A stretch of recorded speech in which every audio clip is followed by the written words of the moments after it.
There we are. Are we live? We should be soon. If we're not already, let's hit start streaming over here. Okay, so that is live. Okay, so there is a button I'm supposed to press here. Which voice chat do I join for hosts? We're doing something a little different today, folks. I forgot to change the stream title. Oh my gosh. It's like I knew I forgot something. Okay. Can we do this without knocking over this drink? And this drink. Okay, so we got 2 drinks between us and the laptop keyboard. This is going really well already. Restream.io. Update titles. CosmoQuestX charity. Minecraft versus Lego. Build battle. Moonbase. Lunar build battle. Okay. So we have the stream title set up. We don't have... Boy, I need a setting up stream now sign. Let's take that one down. Yeah, there we go. Setting up stream now. Okay, we'll see if they tell me which voice chat I'm supposed to join. You know what I should do is I should go to their Twitch stream and see if I go to twitch.tv/CosmoQuestX. They're probably like, where's Joe Hills? He's supposed to be here by now. And it's like, I am here. I'm just not very good at it. Has been around from... Oh, yeah, I forgot Twitch doesn't work when I'm streaming. Somebody says hot mic. Yeah. Okay, cool. Let's make sure that I've got my YouTube chat open here. Welcome, Pixella. Glad you could join us. We're going to get the Cosmo Quest donation link pinned. We're going to talk a little bit about what Cosmo Quest and Hangout-a-thon are shortly. Do they not have their own donation link? Oh, come on. Where is... Boy. This was kind of a last-minute thing.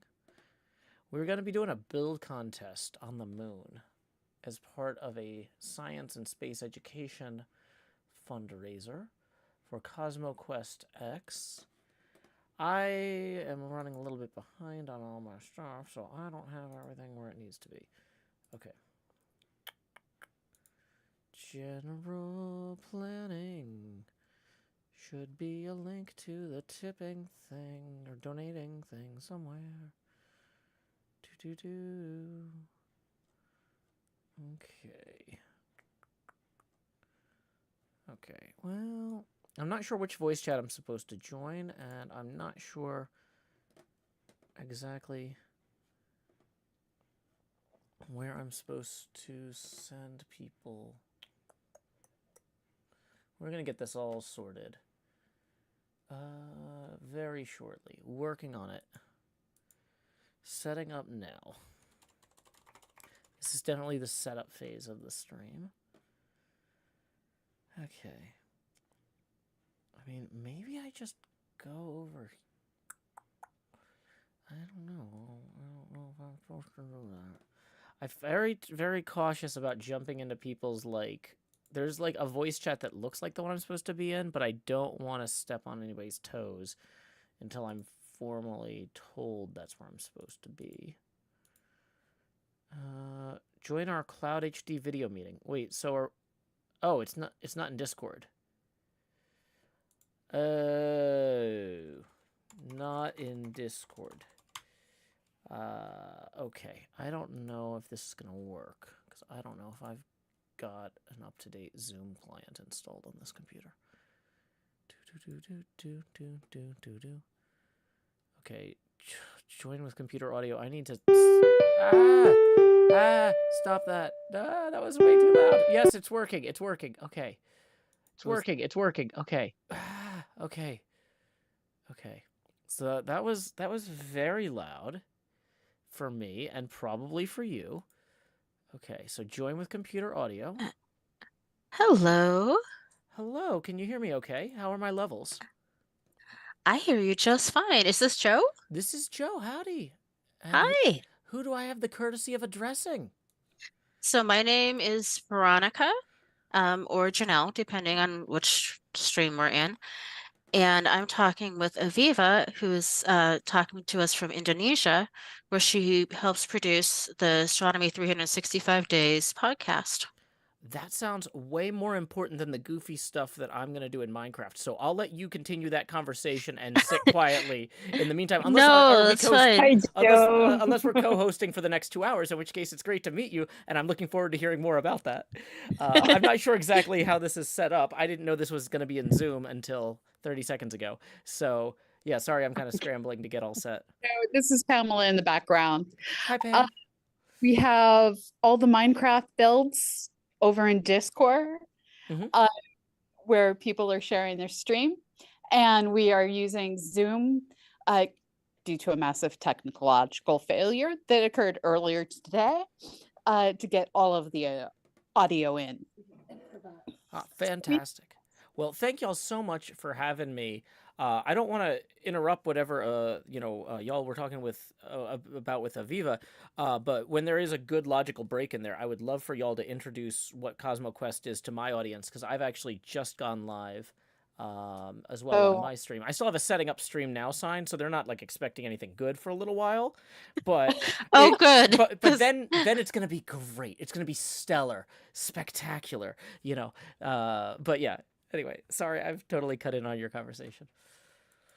No, it's great. This is kind of a very casual, impromptu type of thing this weekend, so that's fine. I was just going through the Minecraft build and what we have so far, and I've been kind of hanging out in the bamboo automated hydroponics area. And we've already got quite a bit started. And it looks like there's a thing here where you're able to, and Joe, maybe you know about this, you can build with bamboo in Minecraft now? Yeah, there's new bamboo wood and stuff like that. And you can make bamboo signs, bamboo floors, slabs, stairs, all that. Okay, cool. Well, I think that's what we're looking at here. I don't know why one's more yellow than the other. Do they kind of fade out over time? I'm not sure that I'm looking where you're looking. I just got in here. Okay. So I'm not 100% sure. Okay. I think you're looking at, okay, yeah. Through the window there, it looks like there is some visual difference. Huh. Mm-hmm. Yeah, But I'm Joe, not you can totally turn on your camera if you want. Oh, yeah. Sorry, I hadn't had Zoom set up. So I have no idea It's what this is going to okay. look like, which camera it's going to pull from. I'm clicking start video. And it is Okay. give me a second on that. Oh, there you go. That's you. All good. Is it One of working? yous. And here's Hex too. Okay, we got me. Okay, maybe. Well, so it's not letting me use the camera because the camera is being used by OBS on my stream. Oh, that's So fine. I You can plug voice. in a second camera or something. I've been disembodied most of the day. So, Well, so I can do a quick, are you ready for me to do a quick introduction to everything, Joe? Oh yeah, they can hear you. I'm just climbing around plugging things in. Okay, so don't switch to that. Let's see if we're familiar with that today. yeah. Okay, everything's usually pretty fast and loose on my channel, so Yeah, Oh, there's a Pamela. You're not that's the disembodied wrong anymore. camera. Okay. there's a Joe. Yeah, it's from the wrong angle though. That's okay. hi. Okay. Ah, there we go. The amount of green screening is fabulous. Thank you. It makes a lot more sense on my stream, but yeah, I can put in a little picture there too if that helps. But yeah, okay. Very cool. All right. So, quick introduction to everything. My name is Dr. Pamela Gay. I am the director of Cosmo Quest. We are a not-for-profit project at the Planetary Science Institute where we create all sorts of science related content around space, astronomy, planets. Aviva Yamani, who's on screen here, she wants to give a wave. Aviva is the project manager of our 365 Days of Astronomy project, which is sort of the like Mars rover of podcasts. It was meant to last just 1 year and it's still going. It's 14 now. It's a teenager. I may not have the math quite right, but it's a teenager. In addition to that, we have the Astronomy Cast podcast, which is nearing episode 700 and is old enough to drive. We have the Escape Velocity Space News Show, which is a YouTube series and podcast that is less than a year old, but it's our first foray into doing the news and a fully produced show, and we're super proud of it. It also goes out under the Creative Commons license to nowmedia.tv, which means we get absolutely no money, but we're happy that they like our content enough to play it. One of the problems with being a Creative Commons show is, on one hand, any school teacher who ever wants to show our stuff, not a problem. Any professor who wants to use our stuff in their classroom, not a problem. Anyone who wants to play our shows in a museum, at an astronomy show, our stuff is free and shareable and can be used by anyone, anywhere, anytime for science education. But the only way we have the funds to do what we do is when people like you donate. Now we're trying something completely new this year as a fundraiser. Normally we would do this big stuffy event where for 36 hours we have interview after interview after interview. And in the background, we usually have some sort of a community challenge going on. Last year we did a rocket bark build. The year before we built a solar system. This year we are doing just the community build because, well, first of all, last year our event ran on TV and they told us based on the ratings that people tuned out as soon as we went to the big stuffy talks, and they tuned in to watch the Minecraft. So this year we are pitching Lego versus Minecraft in a brick versus block battle of the ages. Are we in a position, Ali, where I can do a tour of Minecraft? Not Minecraft, Lego. I'm a Minecrafter, folks. This Lego thing, I'm channeling my Minecraft skills. Yeah, and I'm going to go ahead and I'm going to post a link to the twitch.tv/CosmoQuestX stream, as well as to your Planetary Science Institute.kindful.com link. So.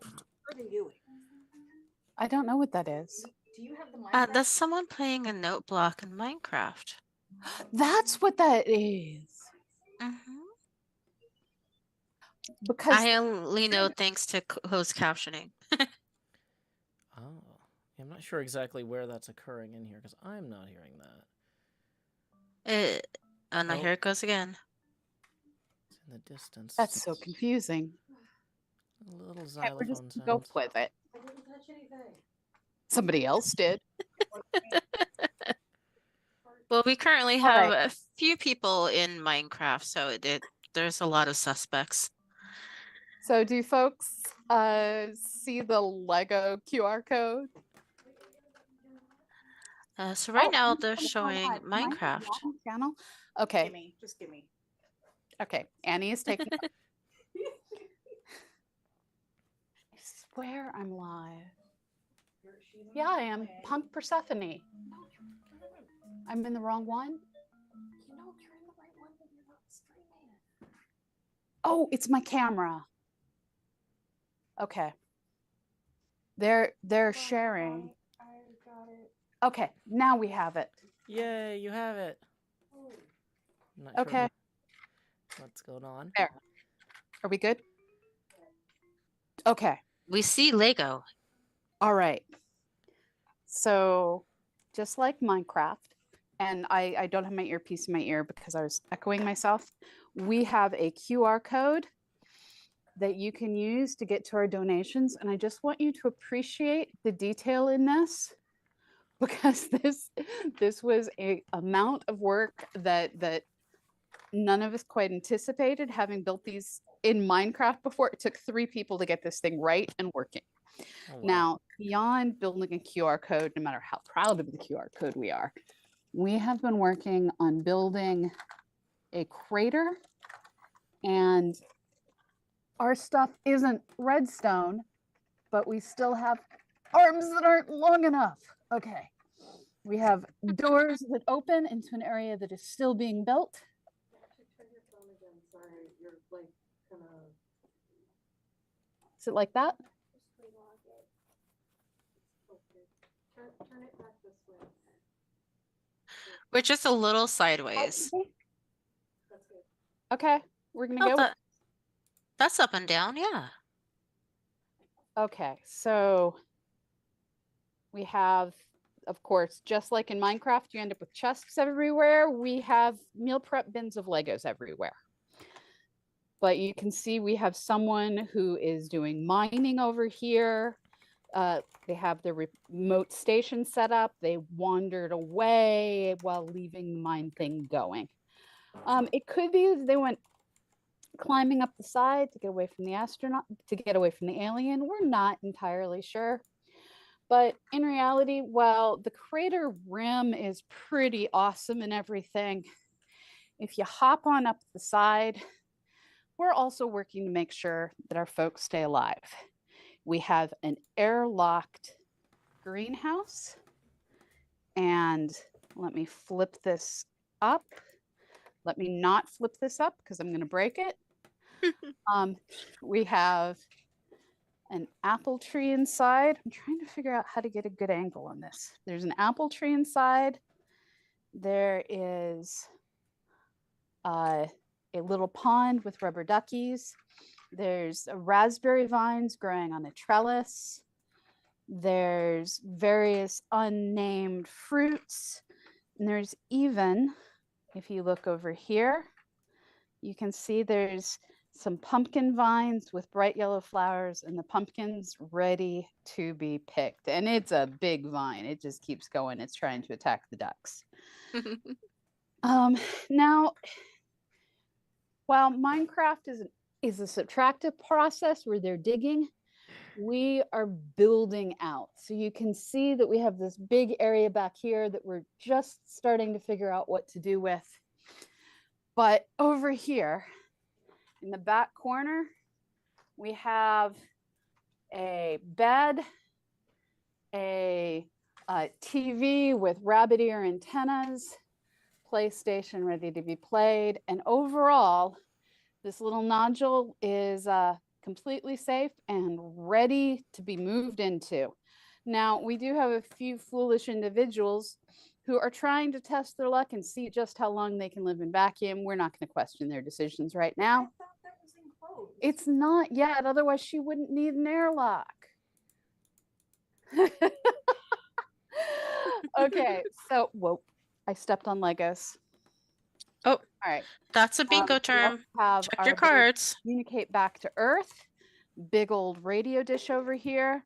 Turns out the people working the dish, or in this case, the robot, are also just going to hang out watching TV. That's fine. That's fine. So this is what we've been working on. And the thing that Annie is doing over here is we have all the bits and bobs to make a bunch of Lego statues. And those are in the process of getting made to celebrate the folks who have donated $250 or more. And we're hoping some of you will join our minifig gallery.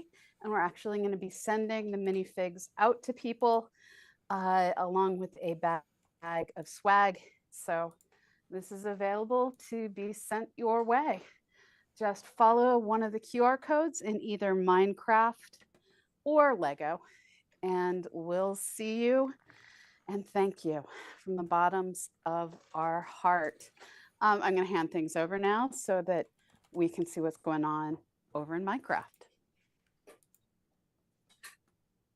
All right. Thank you so much for the turn.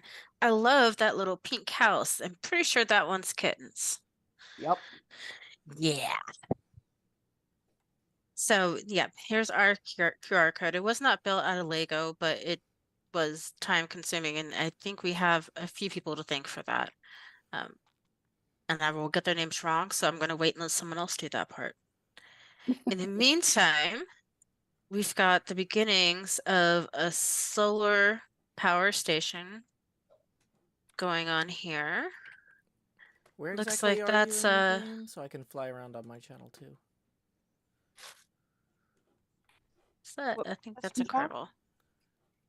Sorry, what was that? I was gonna say, where are you in game so I can show it off too on my point of view.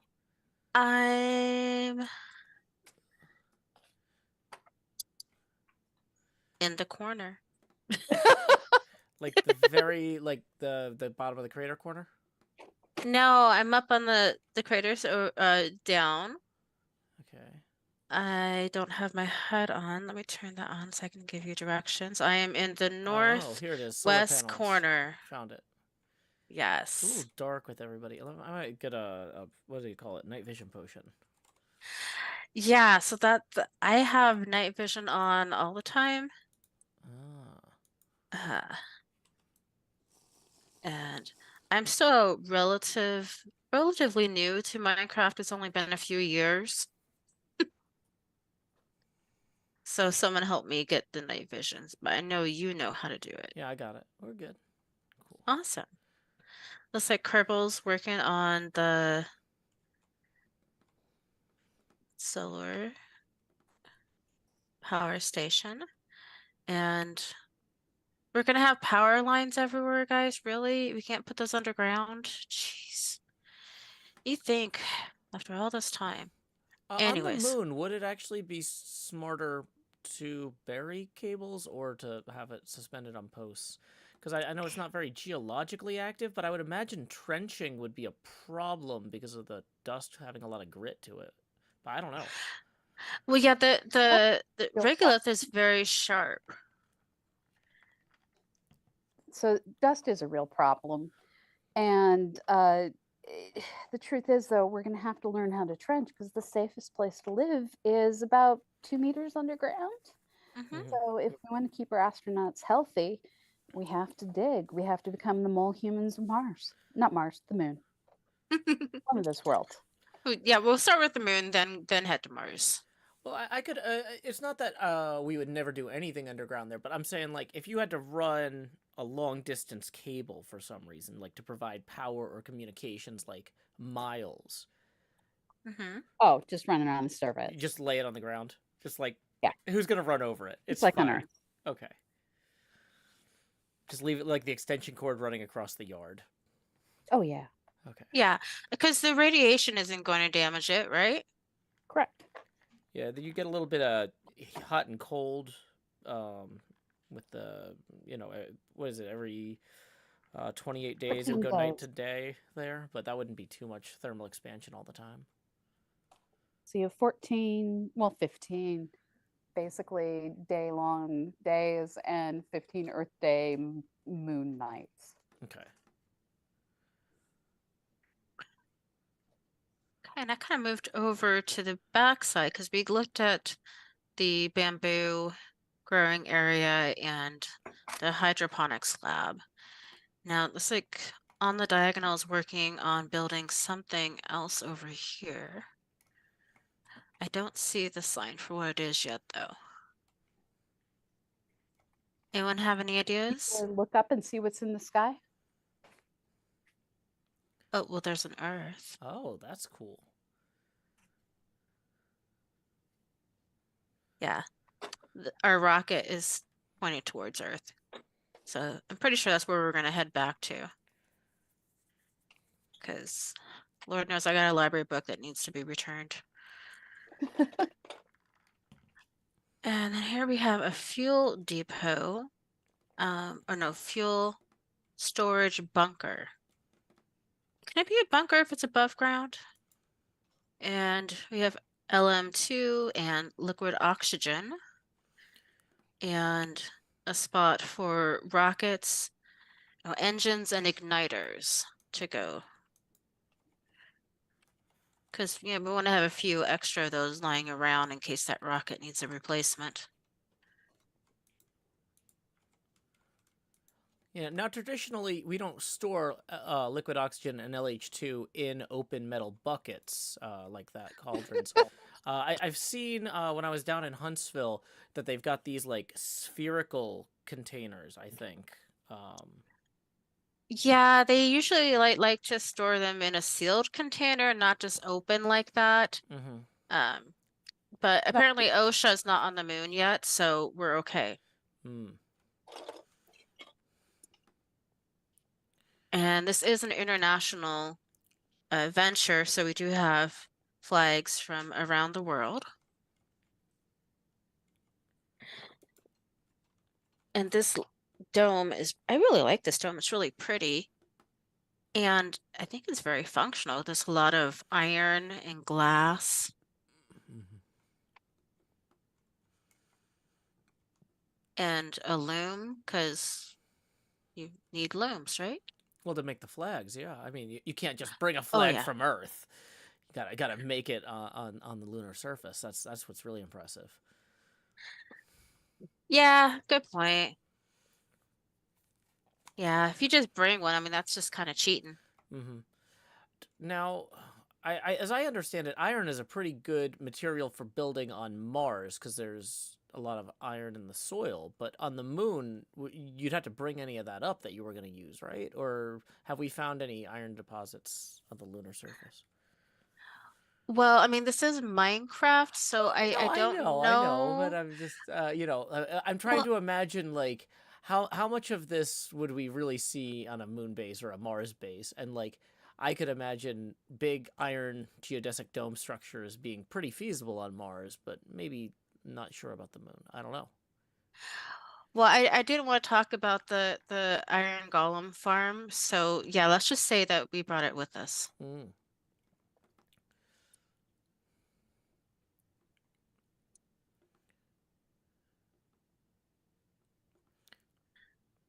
We have an Earth and Moon flag. I don't know, yo. That's a good question.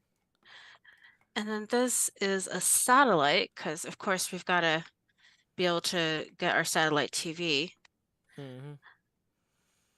Yeah, I don't want to miss the next season of the Munsters or whatever they're making these days. Yeah. Yeah, you don't want to miss that. Or Uh, keeping up with the some things. Appearances with Hyacinth Bouquet. Oh, yes. Yes, Miss Bucket. Yeah. On the diagonal suggests that maybe aluminum would be a more feasible moon-based constructing material. That would make sense if we're sending it up from Earth, because it's a lot lighter, but still pretty strong. Yeah, I think that would make sense, but I'm just not so sure.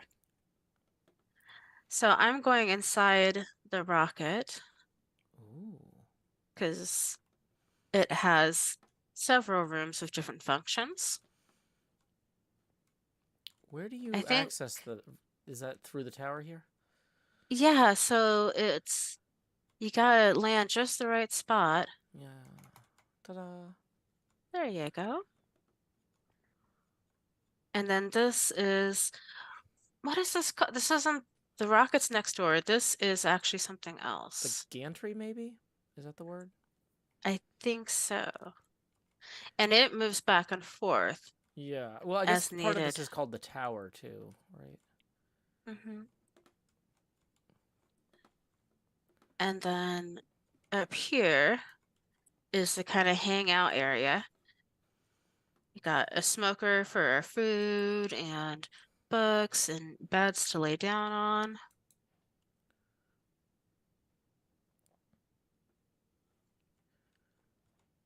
I feel well rested already. Awesome. Yeah, you always do an extra nap. And there's a little cafe type area here. Mm-hmm.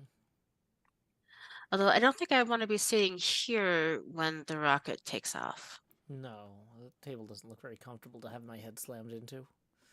No, no. I think the bed and the the iron smokers and all that should be better. Well, more chance of hitting something soft at least. Mhm.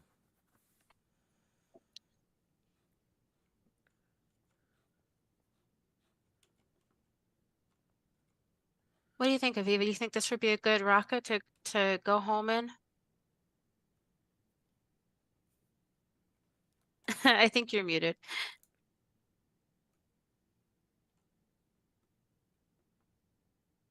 Sorry, Okay.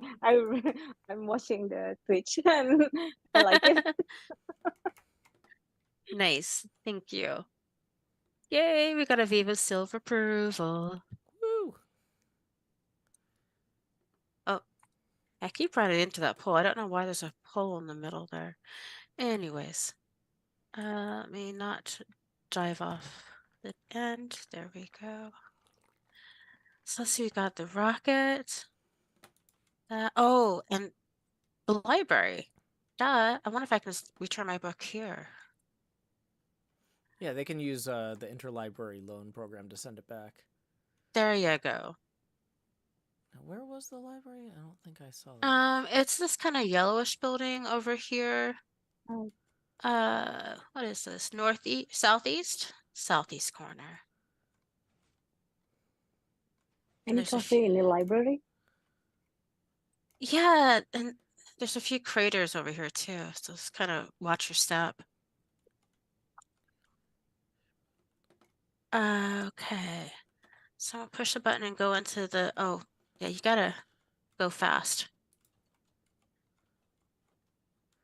But we've got a few places to sit and just kind of read, hang out. It's not very big, but there aren't that many of us, so, you know. Mhm.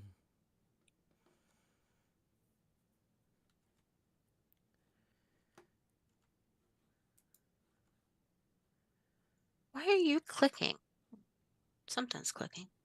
Oh, I was checking to see if I could, if you had a mod on the server to click to sit in the chair. Oh. Oh, you're actually, no, you're hitting the table. This is a pressure plate, so you're clicking the pressure plate. Oh, That's I what thought it was just my knees clicking. Wow, Mm. okay. And of course you had to have maps because what library is complete without maps? Mm-hmm. And I suspect Keeper of Maps may have put that there. Now, one of the ways we do a lot of surveying these days is with aircraft on Earth, and I know they've experimented with that on Mars, but that's a challenge on the Moon. If you wanted to survey large areas of the Moon, I guess your best bet's just low orbit satellites at that point, because there's no drag, so you can have the satellites be lower.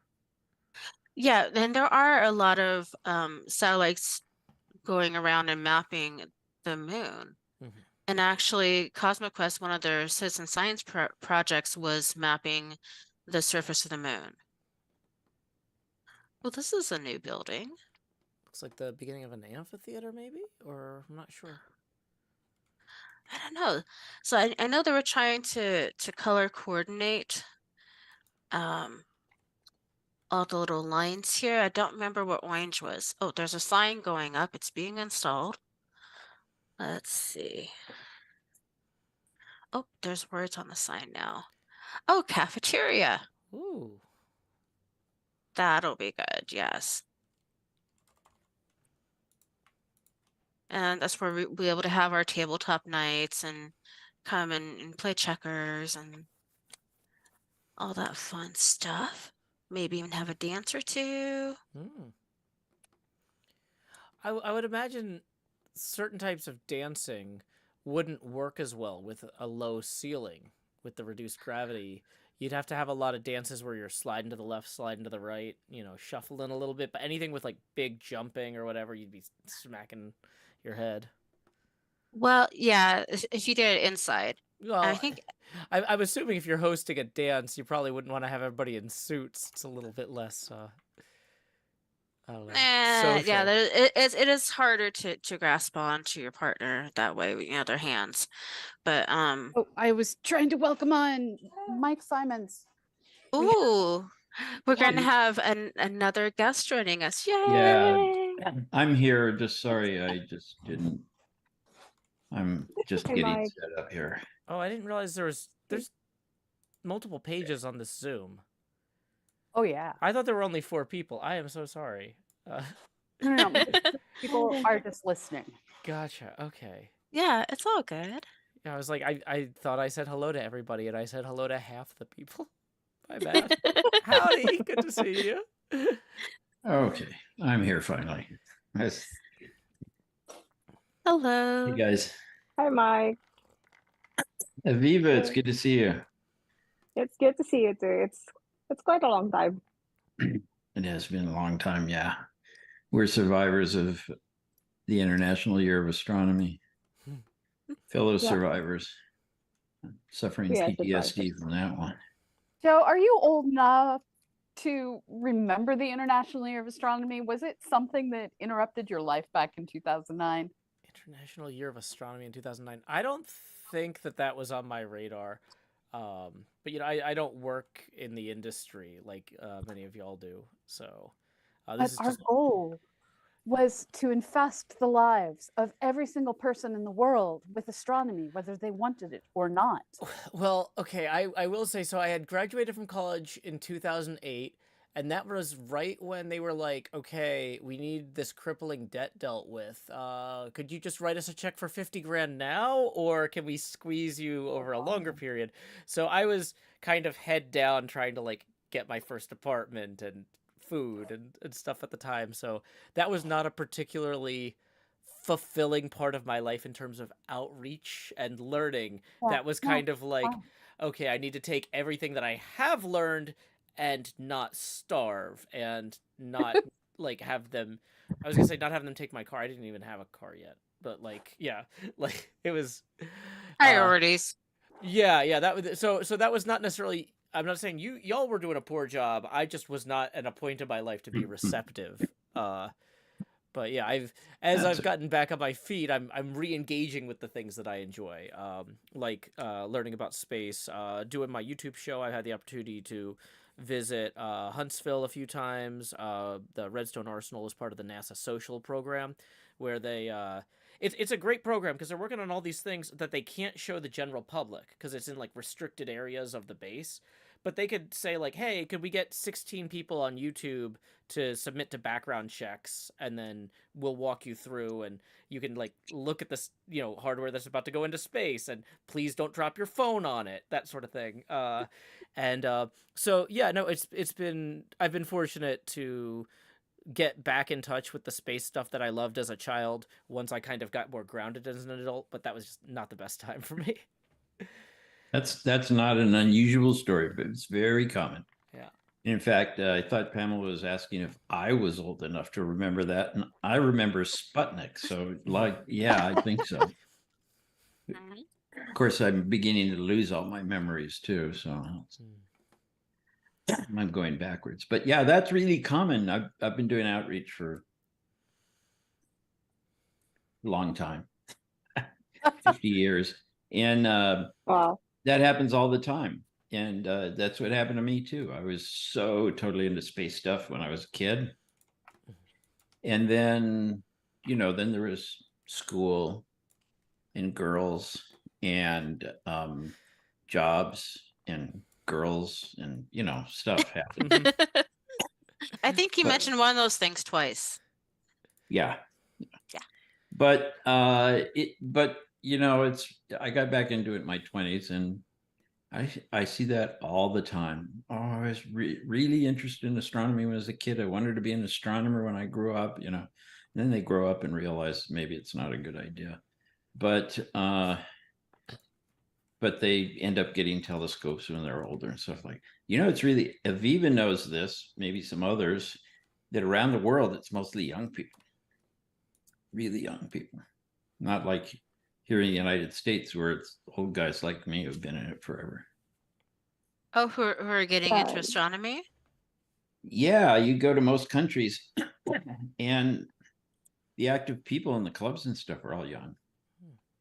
I've seen that Yeah. in Iran is all young people. I mean, if you're 30, you're the oldest person there. Philippines, Vietnam, I don't know, but Indonesia. Well, it's young people as well. I'm quite old right now. I'm not Yeah, that you're one of young. the you're one of the older people there, huh? So Yes. that's the usual. Well, I'm younger back then in 2009, but actually, International Year of Astronomy changed everything. It changed my life. From astronomers, I'm going to astronomy communicator and meet all very all inspiring people around the world, including Mike, Pamela. Viva and I met in Cape Town for the first time in Yep. 2010, right before a big volcano went off. Oh, Yeah, wow. and that time we are in the same desk for the Twitter. I think we're all sharing on Twitter about the CAP meeting in 2010, and at that time it's really a good time because we still have Carolina Ottman. Yeah. Yeah. Her she died about a year ago. Oh, wow. I'm sorry, I missed that. Who is that? Carolina. What I heard Carolina? you. Caroline? Oh, Carolyn. Carolina. Yeah, Carolina. Carolina. Yeah. Has it been a year already? God, Yeah, it was a year this. Almost. what a void she left. Yes. Yeah. Wow. I just want to let people know who built this. This is a really well built rocket.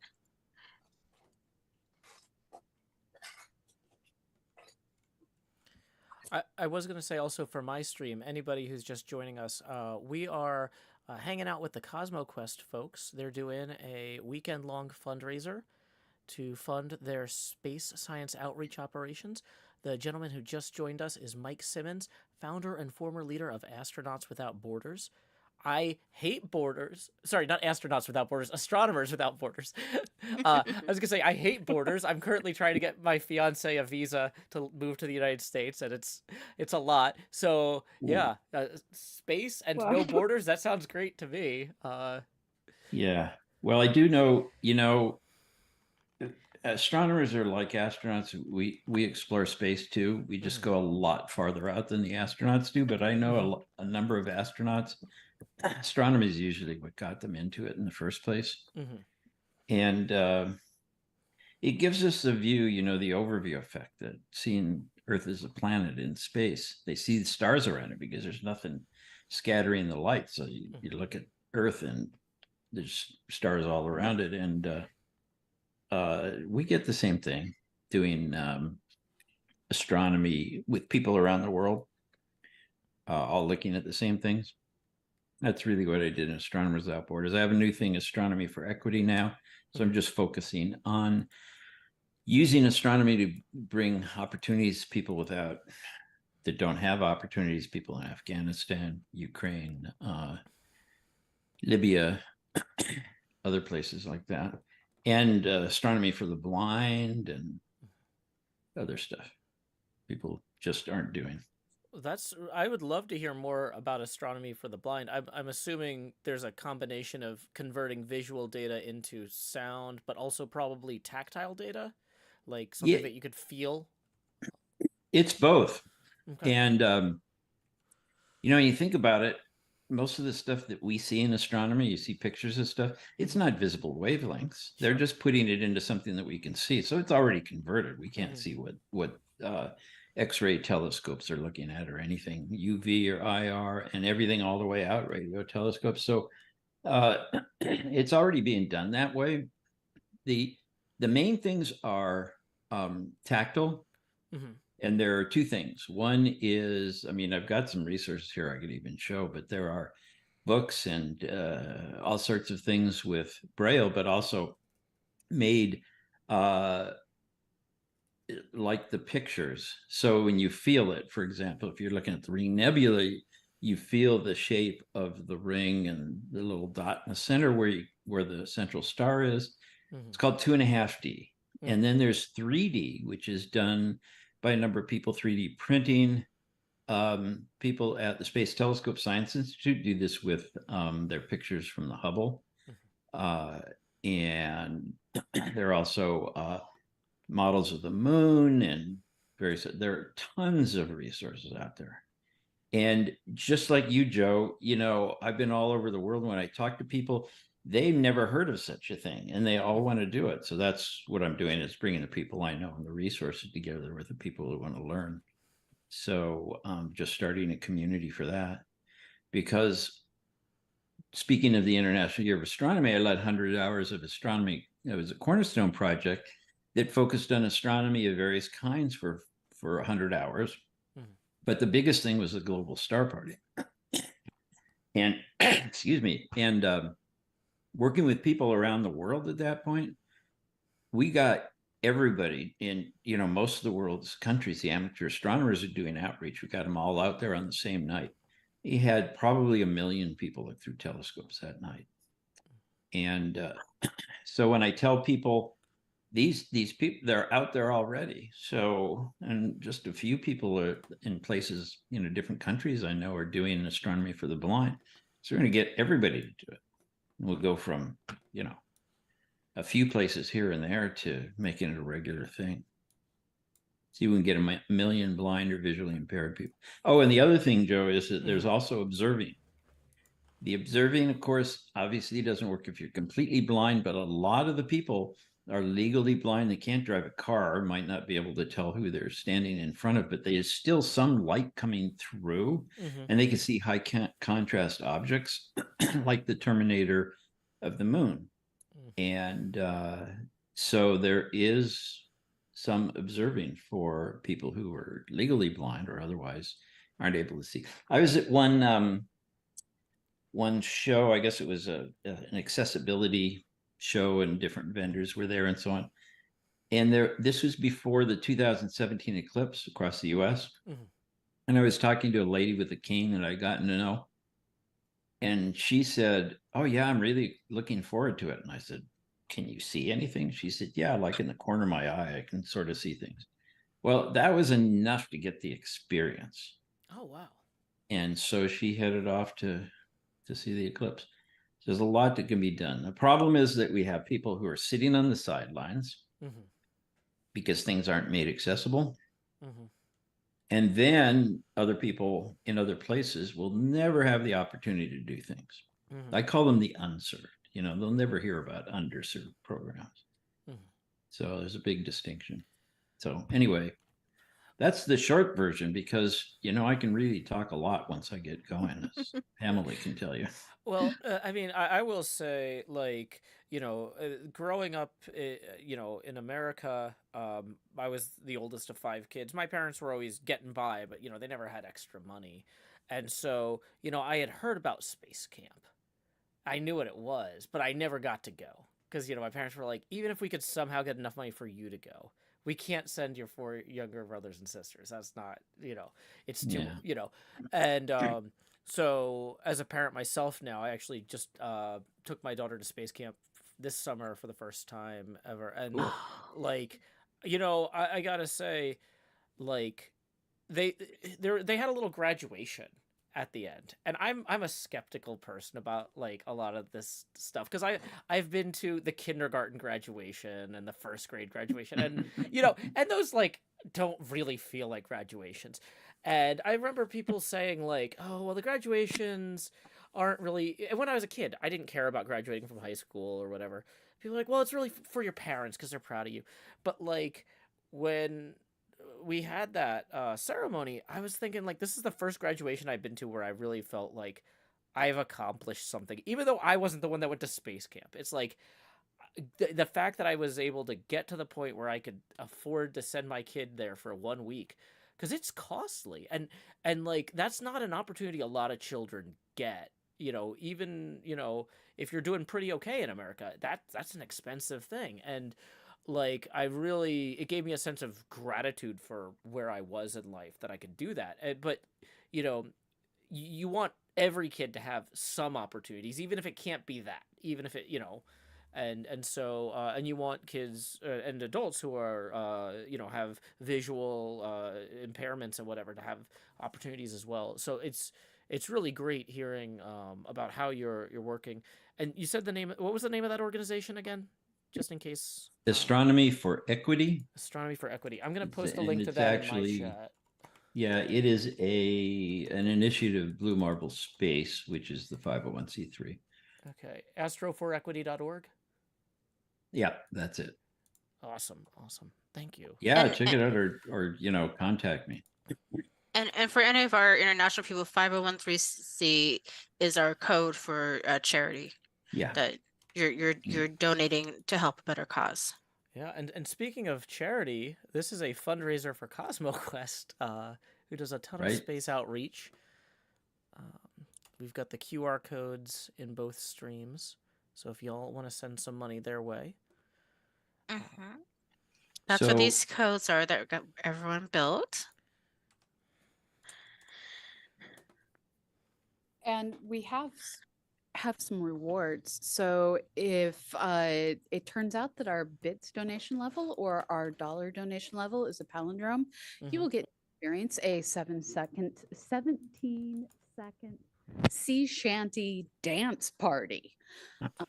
Were we supposed to learn the sea shanty in advance? I need the lyrics. Oh no, it's just instrumental. And I knew there was a dance party, but I wasn't aware of the sea shanty part. Yeah, like we could figure out something real quick. Like we're off to the stars, though we've heard that they're far. We'll sail as we sleep, as we dream of the deep field. Galaxies beyond, galaxies beyond. I don't know. Feel free to jump in and save me anytime here. We are five bits away from. Oh wait. Is that gonna put us over? We're getting close, but I believe this will be a palindrome. Oh wait. We just got a huge bit donation. Cute. Yes.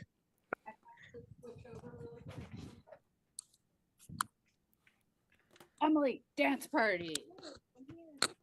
Oh, we're gonna do a dance party. Feel free to join in. You have to stand up.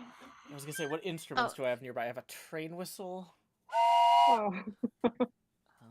Let's see. I don't have any instruments. Just me. Oh, here we go. You have to do it again. Oh, nice. Look like you're having fun. I failed. Okay. Queuing. Trying to.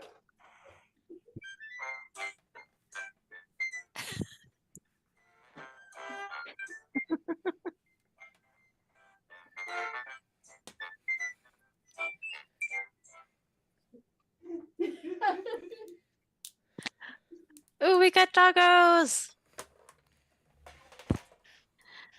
That was my cardio for the day. Yeah, we got to see doggos and a kit. All right. I'll join the next one. Oh my goodness, we've got quite a few bit donations. Thank you, Fenmill. Oh, hello, Fenmill. That was a Fenmill. It goes up in Minecraft. Can we go get that up? Yep. Where do we put this in Minecraft? I can fly around. So we haven't done a tour of the board lately, but here's where we put the names of people who donate more than, I believe it's $50. Oh, we have another dance party. Keeper. Oh, we have another dance party. Okay, Yes. I'm not sure that I can keep this in alphabetical order here. Just do it chronologically. Just let's see.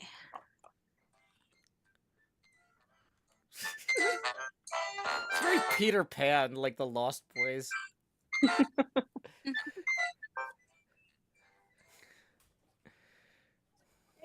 Joined in on that one.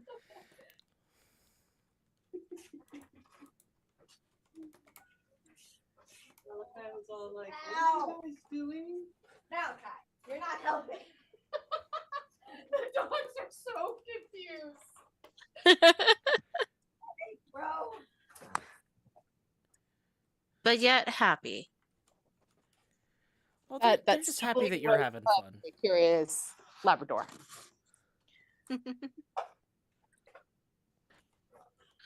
Okay, so we got fan mail up on the wall, and I know we still had some statues that needed to be completed.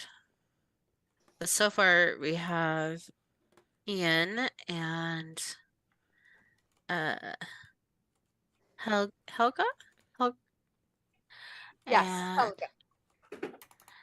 and I think there was well, it's supposed to go here. And do we need another one? Yeah, I was gonna ask, what's the donation amount to get a statue? Because I saw there's a TBD there. Hey. Okay, so for the statues, it's $250. Oh. But in addition to a statue on Minecraft, you also get a Lego minifig created in your honor. Ooh. Wait. Does your cape is a face? Mine? That's cool. Yeah, this is the Minecon Las Vegas cape from like the first big Minecon. Wow. Yeah. Fancy. So I'm not quite sure where we would put the next. Probably need to start putting statues over here because we've got a few craters over there. Let's see, is it 3x3? It looks like a 3x3 platform and then 3 tall Okay. glass. And I know there's ways of making these look better. Well, usually not using that terracotta is the first way that people try to make it look better. But honestly, I like that you lean right into it. You're just like, you know what? You know what? Wow. Space was really Wow. big in the 60s. They loved countertops like this back then. We're just going to embrace it. Yeah, we had a lot of beach towels with that color scheme on them growing up. But I was a good kid and we buried them over time, so they don't exist in my house anymore.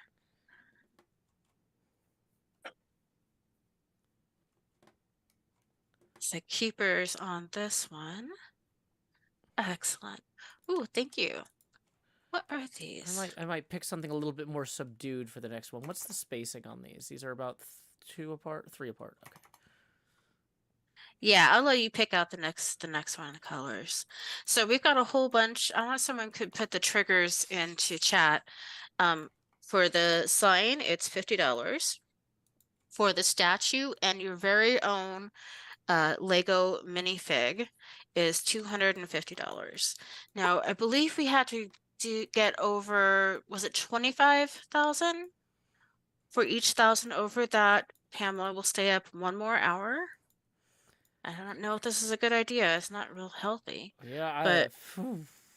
yeah. Yes, and sorry, this is Allie. Pamela handed off the mic to me while she takes a quick break. Hi, Allie. Did we Hi, get? Ellie. We got more bits We got looks like we got a lot more bits. from our intro.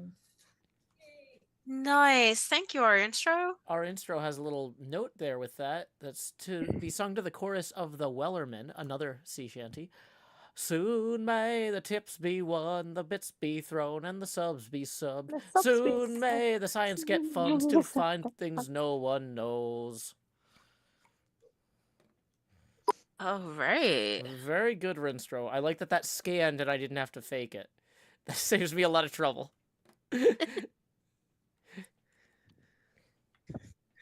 So when Pamela gets back, there will be a dance party.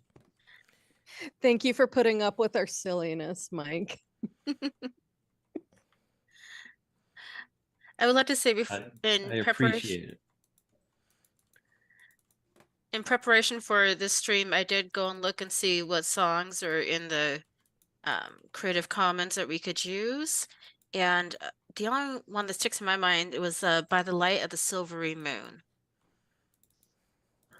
By the way, guys, I think I should go now. I have Oh something else yes, to do. Aviva, thank you Yeah. so much for Bye. hanging out with us. Thank you. Yeah. So good to see you. See you. I think I have another one in Sunday, right? Sunday in US. Yes. Okay.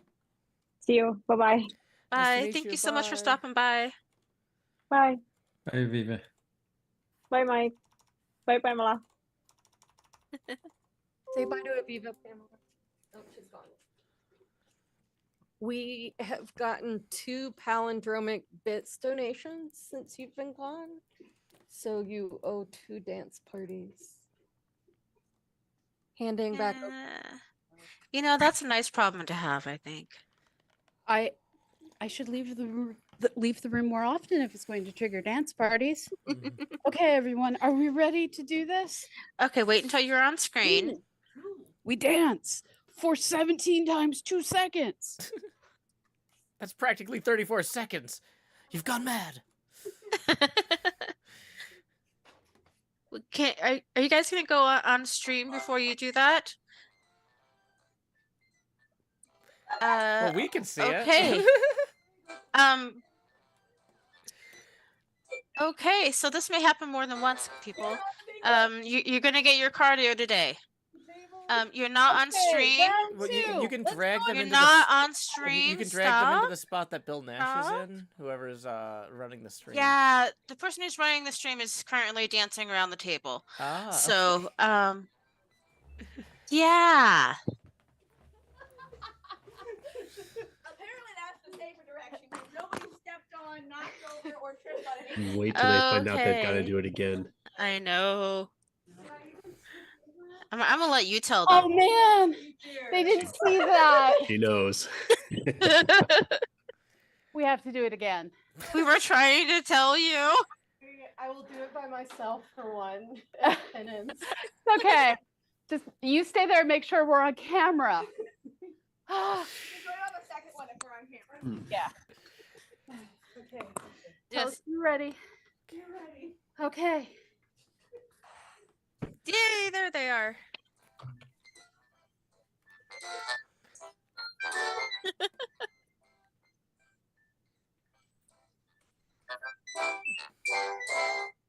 All right.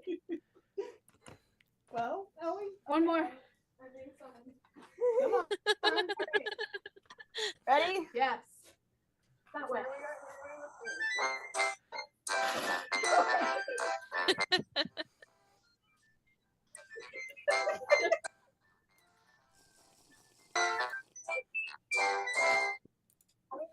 The fact that we dance, or the fact that Malachi hides under the table and Hayden follows me. I was going to note that the dog had joined in. He was making a couple laps around the table with him. Awesome.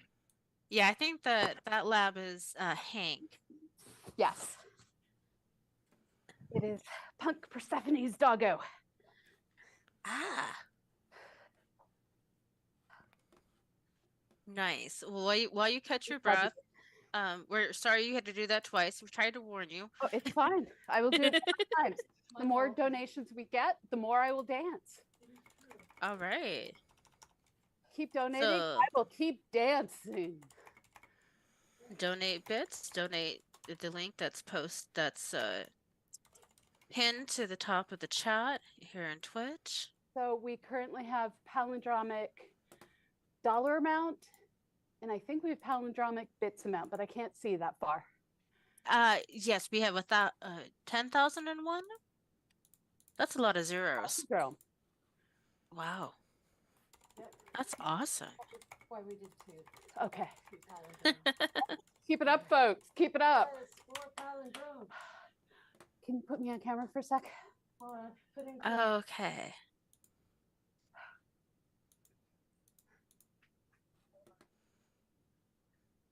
Okay. I have no clue where I'm going to appear.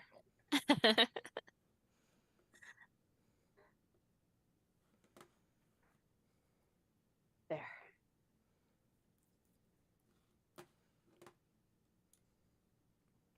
I'm going to drop out for a few minutes and see if I can't fix my Screen? video. Something's wonky What's here. wrong with your video? Oh, All right. Thanks so much, Joe. We'll see you in a little It's- bit. well, that was Bill, but Yeah, it's just. Or was that Bill? Yeah, that was me. I'll be right back. Okay. So I'm going to get real for a second, and I can't hear anything because if I have my headphones on, it echoes, and I'm going to get real. So I'm a 49-year-old middle-aged overweight woman begging for funding because I get to do something I love, working with people I love, spreading science, which is something that is underfunded and understood, trying to make a difference in this world. This is, I don't know how many hangout-a-thons we've done so far, but folks, this is the worst job we have ever done. Normally, we tend to bring in about $1,000 an hour up until hour 10 or so, and then everything just sort of tapers off overnight. We started streaming at 10 a.m. this morning. It's what time now? 9:30. It's 9:30. So we at this point should have brought in about $10,000. We've brought in less than $2,000. No, I'm being corrected. I can't math. Okay, we've brought in about $2,000 at this point, which is $8,000 less than about $10,000. Now, I fully admit we're doing a different style of fundraising than we've ever done before, largely because I've seen so many Twitch streamers get on and Minecraft their hearts out, Mass Effect their hearts out, play Magic the Gathering, and bring in hundreds of thousands of dollars for charities of their choice. Now, what we're doing is something different. We're actually saying we're the charity. We actually are. We're a 501c3 educational, scientific, nonprofit, trying to do the hard thing of making this country and the world more scientifically literate. We filled out timesheets last night, and I confessed to my team I gave up my benefits effective July 1. I went off benefits so that I could make sure I could make payroll for everyone. And so folks like Allie, who has asthma, can keep her benefits. And we have 2 members of our team with long COVID. And I think everyone on our team belongs to some sort of a disadvantaged community. We're a special group of people, and we're trying our hardest to make this go. And I know everyone is struggling right now. Everyone is struggling. Funding is tight. The economy sucks. Inflation is through the roof. It sucks. But I will stay here and I will fight and I will dance for every friggin' palindrome that comes on, because I want to make payroll for my staff, and I want to keep doing science education and keep being the change in the world that I want to see. This is who I am. I know this is who Mike is. I know this is who Aviva is. Joe, you're a Minecrafter who does awesome things, helping out all of us not-for-profit people. And Veronica, you're one of our community members, your family. I just haven't met you in person yet, but your family. So that's it. That's all I've got to say is I will keep dancing if you keep giving. I will dance like a trained monkey. A white lady, middle class Gen Xer who learned to dance watching Breakfast Club. And it's bad, folks. I know this. But I'll do it because I love who I work with. And I want to keep making payroll. That's all I want to do is keep making payroll. Can I'm going to go back to Minecraft, to Legoing. While you go back to that, I'd like to reinforce this because I've known Pamela since 2008, 2009, and she's always been one of the good people fighting the good fight against ignorance in science, and it's done really amazing things. I've been in the situation of having to raise funds. I can't raise as much as Pamela does usually, and I don't keep as much of a payroll. We use volunteers primarily around the world, but it's a tough thing to do. And the dedication that's required is more than you realize. And as much as I'd like to see Pamela dance like a trained monkey, she shouldn't have to. I'm raising money right now. It's impossible.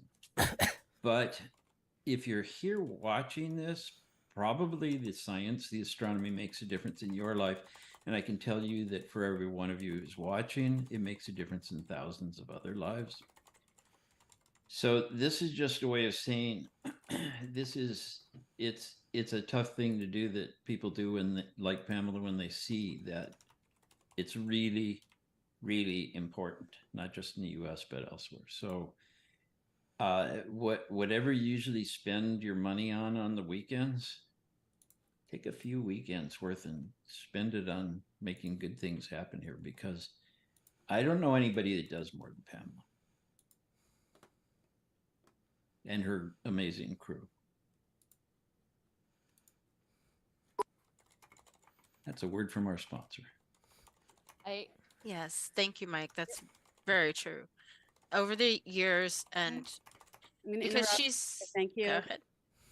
Okay, I hear bits coming in, and I want to thank Bad Panda Bear, who is an amazing human being, for his absolutely amazing donation. You, sir, have a Lego statue going to be built in your honor once we get Annie back down here. And Bastian, you are an awesome soul as well. Thank you all for all that you do. Okay, Veronica, back at you. That was so great. I don't remember what I was saying. It wasn't that great. Oh, I know what I was gonna say. Because you're so busy, and it's been a few years, and I'm sure I don't look the same as I used to. We did actually meet one time at the eclipse trip, but that's been a lot of years, it seems like. Anyways, Which eclipse? the 2017. 2017, the US and Wyoming. Yes, but we were in Edwardsville. But I was outside of the stadium, so I actually got to see all the eclipse for the most part. Because if you ever get to see an eclipse with Dr. Pamela, stay at least 100 feet back, because the clouds just follow her. It's Oh, yeah. It's magical, the ability she has, I'm telling you. But over the years, we've done a lot of fundraising, and I've met some amazing people and interviewed people that I never thought I would even know what they did, and no less have a conversation with them. But this is the most fun one so far, because it's just silliness and happiness. Aside from the begging parts. That was all I was gonna say. Well, I gotta say, a lot of times when I'm doing these events, like there's like a ticker or a feed of like when money comes in on like this planetaryScienceInstitute.kindful.com thing. I can see the number is going up there, but I don't know who to thank most recently. But it looks like, based on the fact that that number jumped significantly, either there's one really cool person or a lot of really cool people. Is there any way in the Discord that we can get a feed of that, or is there somebody who can read those names and thank those folks? Because that's spectacular to see. I want folks to know that they are appreciated. Every little bit helps with stuff like this. And on the Twitch stream on the top, there is a little chart that shows where we're at in our fundraising goal. I have my screen small and I can't read it, but it is there. Yeah, so the Kindful fundraiser just jumped. We were at around 23,423, and we're now at 23,950. So clearly y'all's impassioned speeches are connecting with people. I want to, let people know if you're coming in through my stream, Cosmo Quest has been running incredible science outreach streams, podcasts, all sorts of great stuff that helps people learn about space. And that's something that I personally benefit from. I'm happy to be here and promote them. This is definitely a group of hardworking, passionate individuals, and your support is definitely encouraged. So, thanks to everybody. If anybody from my chat has thrown money their way, apologies that I can't thank you by name right now, but it is definitely going through. So, thank you. Yes, thank you very much for all that you've donated and for hanging out with us and having hopefully a good time. And I can There's now thank, Oh. I think, somebody.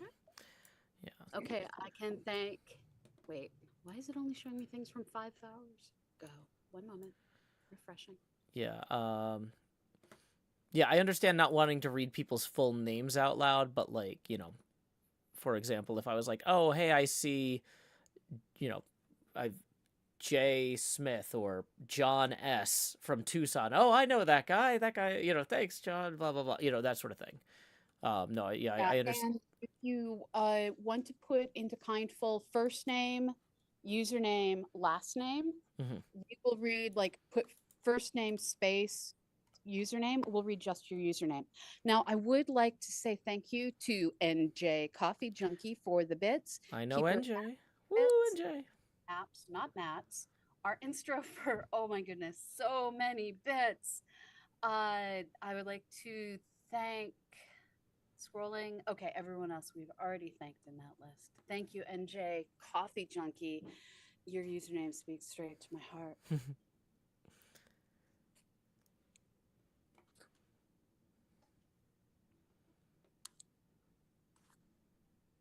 Oh my goodness. Oh my goodness. What? Okay, so Fenmil, you're getting the biggest, the most awesome, the giganticest. I can't say things with a headphone in my ear.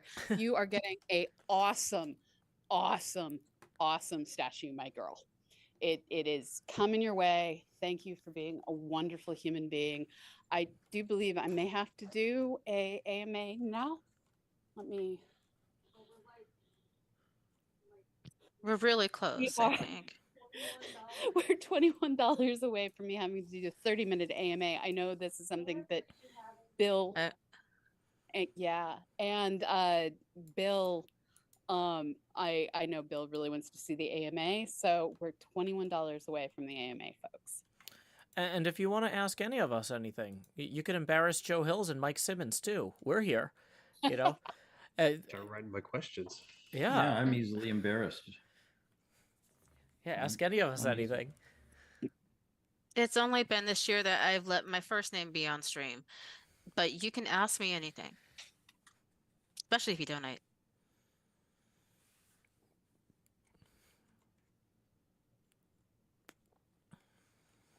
Can someone check if Moss is around to help build a block statue instead of an armor stand statue in Minecraft?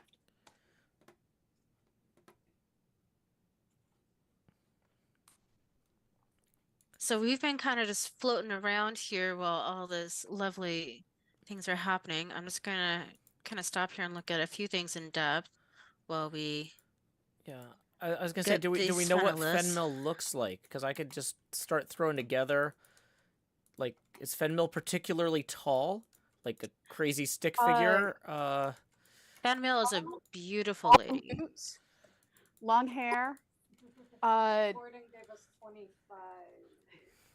Okay, well, this is gonna look like a character from Among Us because that's about all I can make. But Kaylee from Firefly. But Kaylee taller. from Firefly. Okay. Yes. So Awesome. this is not a good start. Then we're gonna probably destroy this and start over. But do I need to come and supervise? Yeah, I mean, or help. In any way, yeah. Okay, so Let's see. what time is it? We will start the AMA in 11 minutes, 10 minutes. We'll start at the top of the next hour. Okay, get your questions down. Okay. I have a few. You had a palindrome? Do we get to do another dance? 25,000. Okay, we are $11 away from a palindrome in dollars. How are we in bits? Wait, what? Yeah, because then you can go. Okay. Oh, sorry, I did that wrong. We are Wow. $41 $41. or something. And how much longer do we get to keep Joe and I was gonna be here for about 40 minutes. Okay. That's not a hard stop. But if you also need to shuffle me out to make room for other guests, like I don't, No, just we whatever's left good for y'all. Okay, we have a No, palindrome no. in bits, and to get a palindrome in dollars, we have 52 minus 4 is 48. We're $48 away from a palindrome in dollars. I think we owe you 17 cents, 17 seconds. Sully Two Cats gave us $51.45. Are we still a palindrome? Ooh, thank you, Sully. Okay, I'm going to dance for 17 seconds. Oh, and NJ Coffee Junkie gave $21.61. Oh, that's amazing. Oh, people are just Okay. biting trying to get these palindromes. Okay, so before they go start dancing, they're going to make sure they're on screen. Oh, that's always nice. Yeah. Yes. All right, y'all are on screen. Okay, we are triggering.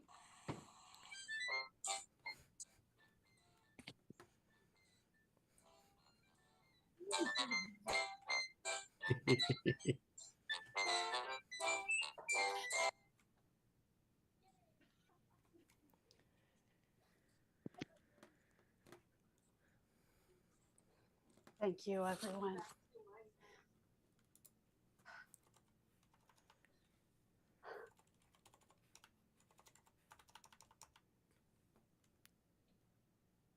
Okay, I'm gonna have to do more math. Okay. Next palindrome at. Now let's see. Do we have to build a? Let's see. Yeah, I'm not doing a very good job here. I'm like, Kaylee from Firefly wears overalls, I think. So that's like an H with a thick bar in the middle. I don't know. Like, Where where is this happening? near the other statues. I'm putting a little pocket on the front of the overalls for like tools. Boop. Oh, okay. I don't know if somebody who wants to, like, I am not good at like human sculptures. I usually build like large scale models of things in Minecraft, like a pinball machine that's 256 meters wide, or like That's still cool. yeah. I built a scale model of the Ever Given. I had to build it. Oh, wow. I had to build it at 40% scale from real life because the actual Ever Given is too big in Minecraft to render the whole ship front to back. It would be like outside of view distance. So I had to reduce the scale. So I picked 40% scale because the shipping containers were then like exactly 1 pixel wide and tall. And I could have them be like 6 blocks long, but like, or maybe 7, but yeah. But they were 1 block wide and tall, so I could do all the stacks or whatever.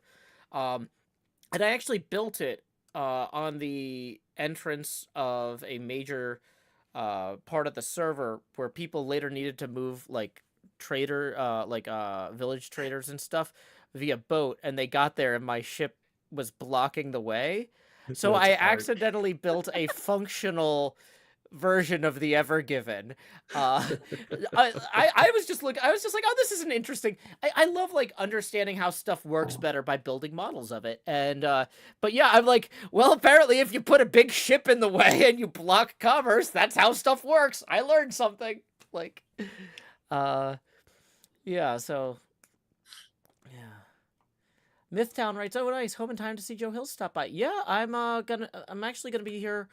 I'm here for 2 hours tonight, so I got about 35 more minutes now, and then I'm assuming I'm gonna be welcome back tomorrow night, same time. Oh, yes. I haven't heard otherwise. I haven't screwed up that badly yet, So yeah, y'all can. No. You come at the hang. Awesome. Yeah, I'm Yeah. excited. But yeah, it's always fun hanging out with y'all. This is my second time being invited to be a guest at one of your events. Although I'm pretty sure you hosted a Hangout-a-thon or Cosmo Quest-a-thon a few years back that I attended as I forget what package I ordered, but it was the one where I got to talk to the guy who did the Bobaverse books. Yeah, the Cosmo Quest-a-thon. Yes. When you had him as a guest, and that was really cool because it's like, oh, it's a really small conversation with him, and I'm like, awesome, I'm really curious to see what he talks about, and he's like, okay, so what questions do you have? And I'm like, oh no, it's me and like 4 other people, and I did not prepare questions. It's like, I love this guy's books, and now I'm embarrassing myself. Like, let me frantically try and think but no, it was great. It was a lot of fun. Like, y'all do really cool stuff. Yeah, so this is, I guess, technically my 3rd event of yours that I've attended, even though this is only the 2nd time I'm here in like any sort of guest capacity. That's awesome. Yeah, that was a really good. There were a lot of cool people on those panels. I'm gonna step away for just a minute, and I think Keeper might hop in, but I'll be right back. Okay. I'll keep aiming Minecraft at the code until it gets taken over. It's And probably good timing because I think we have a bingo winner. We can get Ooh. Annie. Yep. And I'm doing my best with this Fenmil statue. Please don't be offended, Fenmil. You have been so generous, and this is not a reflection on you. This is a reflection on my talent being very limited in human rendering. That's looking really good. I was told overalls and blonde, and I'm doing the best I can with what I've got.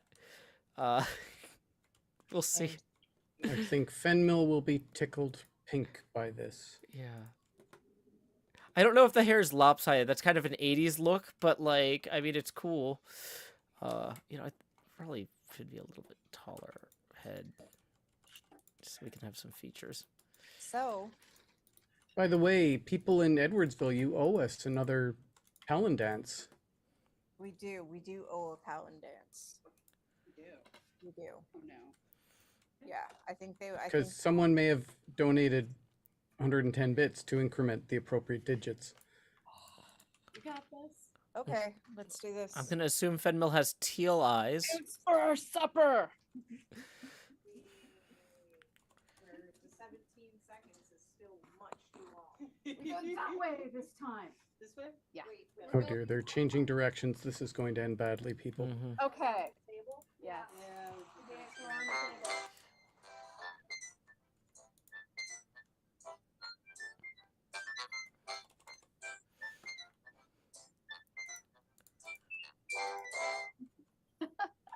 Okay.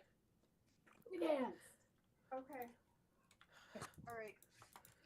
So, not the brain, one bingo. Oh, hey, Fenmil. By your statue. Apologies if this is not even close. I did what I could with the information I had and the talent I have. So that's if you want different eye color or lip color, I can substitute those out pretty easily. That's not a problem. Null denominator gave us bits. Yeah. Null denominator. Every 100 bits through this will cause another 17 seconds of chaos to the point where the dog's just going to go, I give up on you humans. I'm the All same. right, hold on. Let me reset bingo. I might as well give people, a free bingo. Okay. Hey, don't dig at it. All right. Scramble and clear all cards. And everybody gets the free space and palindrome and dancing. All right, here's the. All right. Are we on screen? Yep. Okay. Yep. We're going that way. We're going this way? Yep. Okay. That's a square. He'll move. You swear? Probably. Start bouncing, he'll bounce. Wait, he doesn't want to play.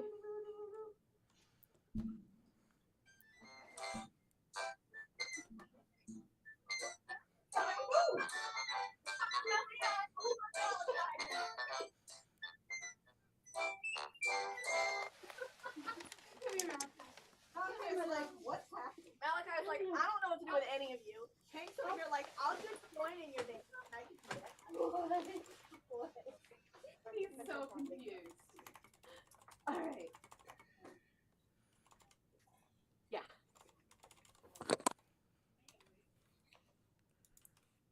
You can go side by side, maybe?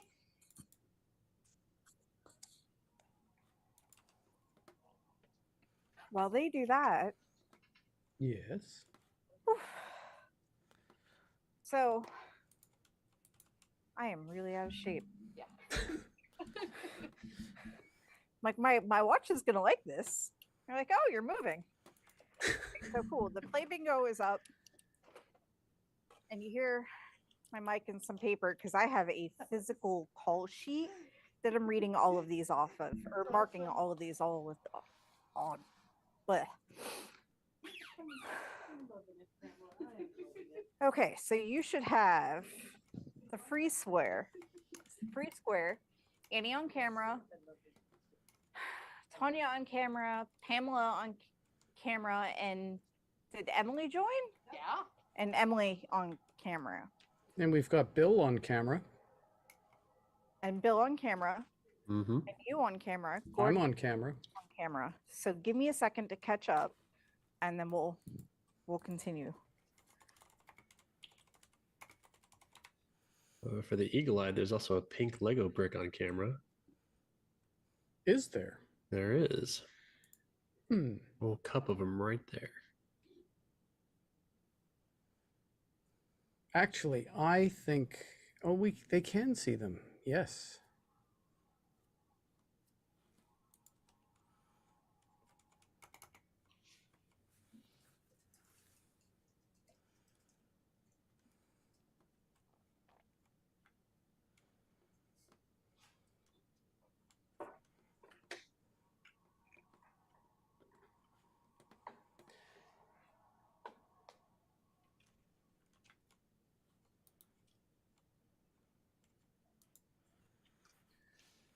So, Bill, what's your first question going to be? Oh, or have we started yet? No. I'm just curious. One of them's the first one on my list is actually kind of generic as far as AMAs goes, and I'm curious who Dr. Pam's biggest influence in entering science was as a child or teenager.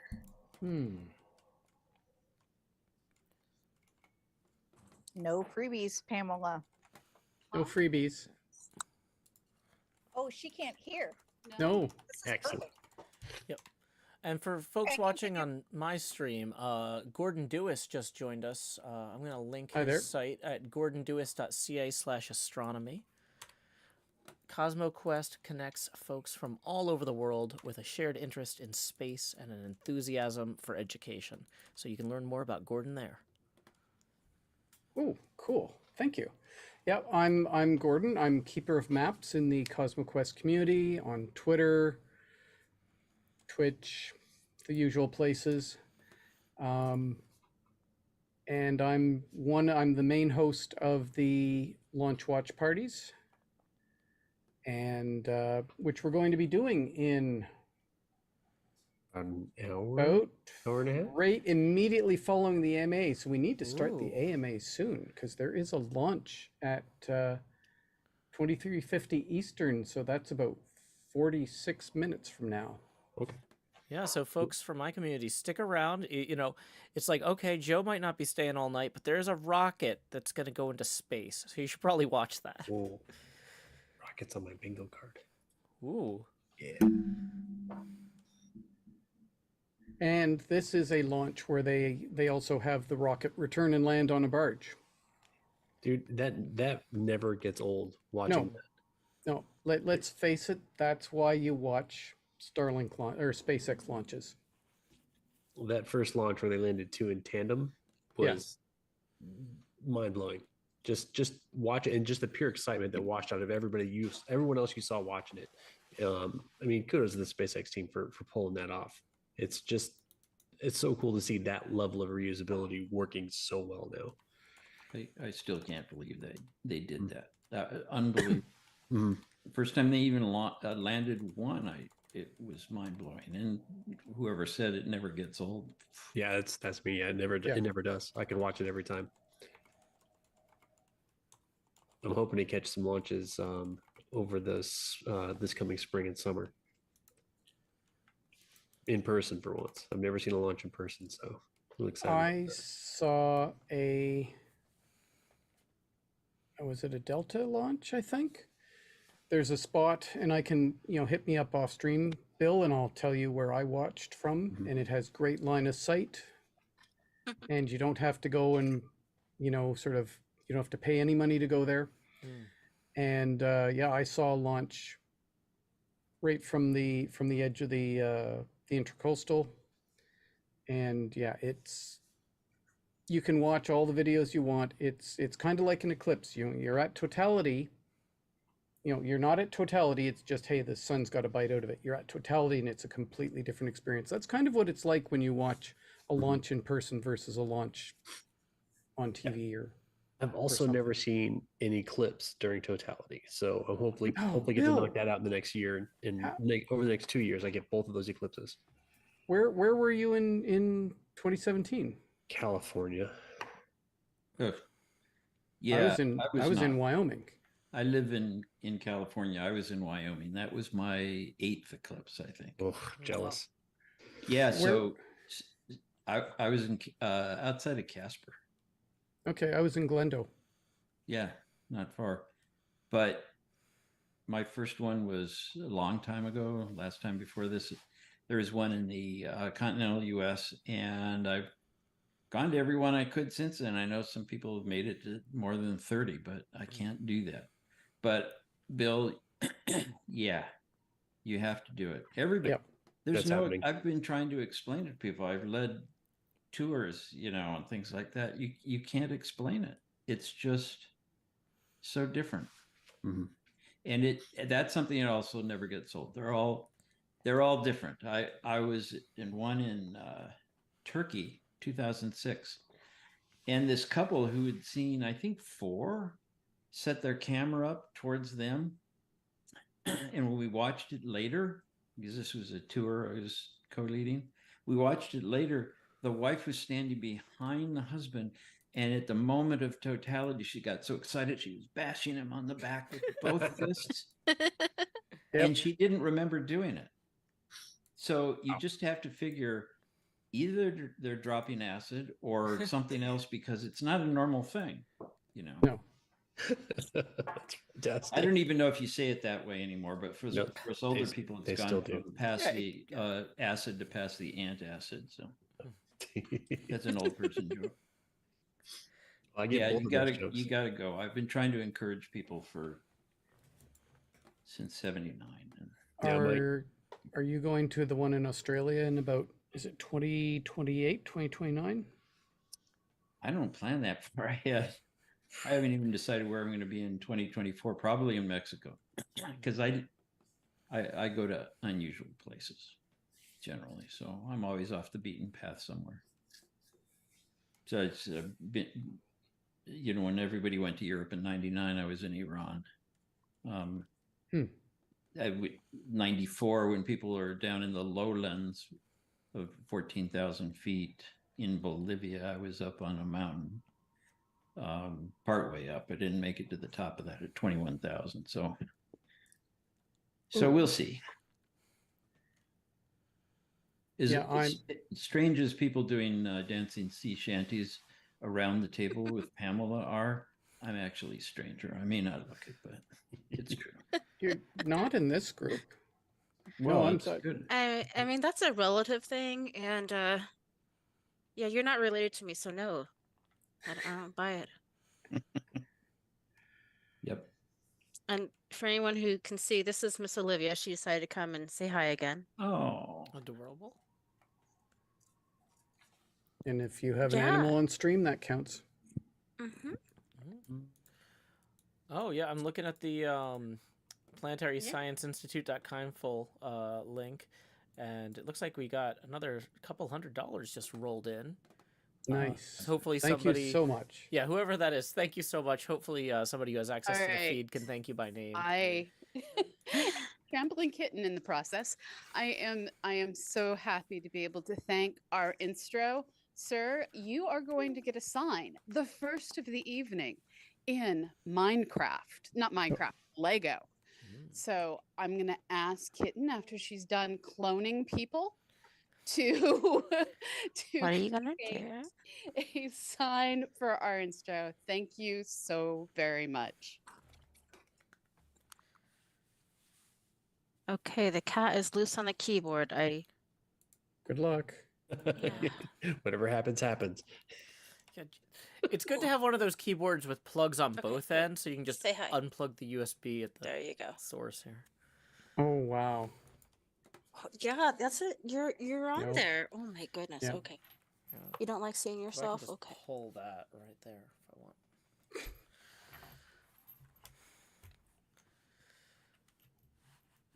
Just Oh, walk like- down the lakes. Just walk. There you go. Like they're loading fuel.